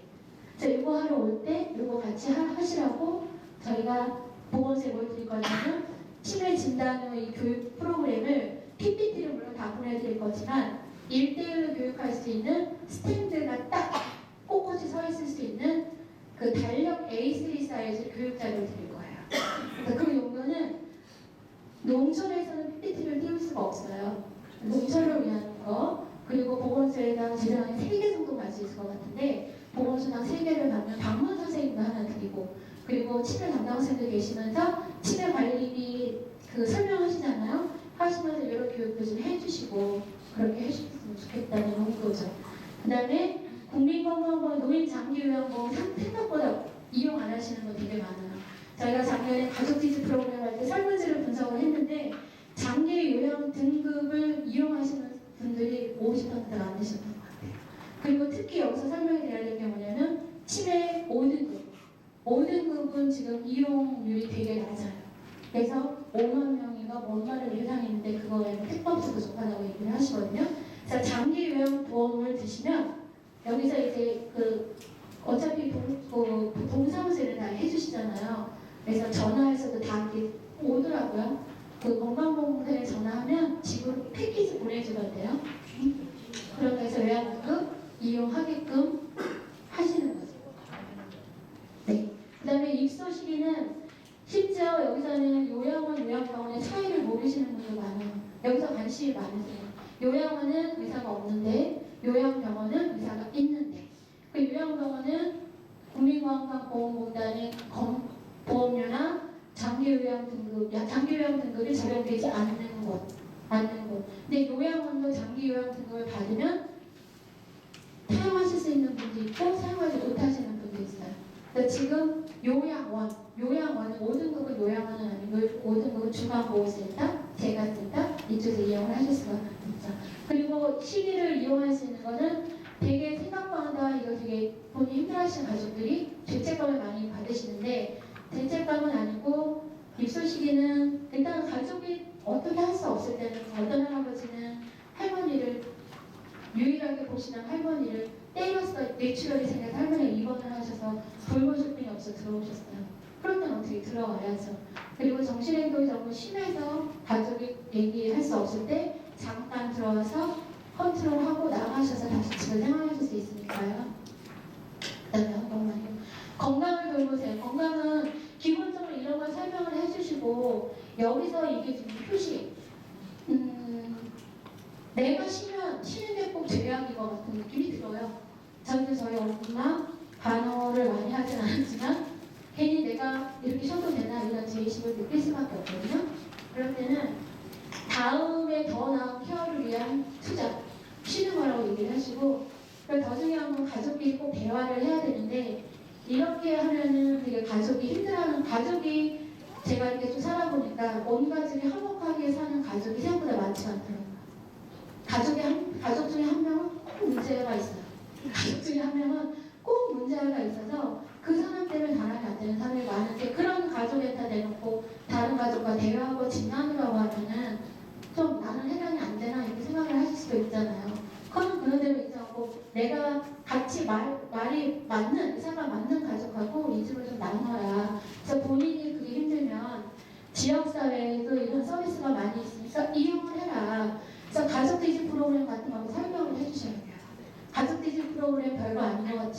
일주일에 한 번씩만 가족을 떠나서 내가 나와서 나만의 내 감정을 얘기하고 뭔가 누군가 교류를 한다는 거는 굉장히 큰 그 역할을 할 수 있는 거거든요. 그리고 그거 이외에 또 뭐냐면 치매가족 휴가제라는 게 내일 더 설명이 될 거고요. 이런 서비스를 적극적으로 이용하라고 하고 이런 거를 하기 위해서는 각 지역에서 가족 지지 프로그램이라는 게 열리고 있으니까 예, 꼭 참석을 하셔라 이렇게 얘기를 해주시면 됩니다. 네. 그리고 이제 여기서 작년에 엄청난 미스테이크가 이루어졌거든요. 이게 이제 끝스라이드인데 뭐냐면 이 프로그램을 다 하시고 나서 가족한테 이 설문지를 드리는 거였어요. 이걸 이제 선생님들을 표시를 해보세요. 같이 교육을 하실 때는 하시는데 이거를 지역에서 어떻게 인식을 하셨냐면 저희한테 제출을 하셨어요. 저희한테 제출을 하셨어요. 그 정도가 아니거든요. 이거는 가족이 진짜 1대1로 이 부양부담이 얼마나 되는지를 체크를 해봐서 점수가 높으면 거기서 이 가족한테 위로를 주고 상담을 주라는 의미였는데 그 역할은 하지 않고 여기서 이거를 체크해서 저희한테 제출을 하신 거예요. 그래서 여기서 많이 의도가 잘못됐어요. 그래서 이제 이 중에는 이 프로그램을 교육하실 분들도 꽤 계시거든요. 그래서 그분들은 이 설문지는 그 정도가 아니고 가족하고 함께 설문을 해서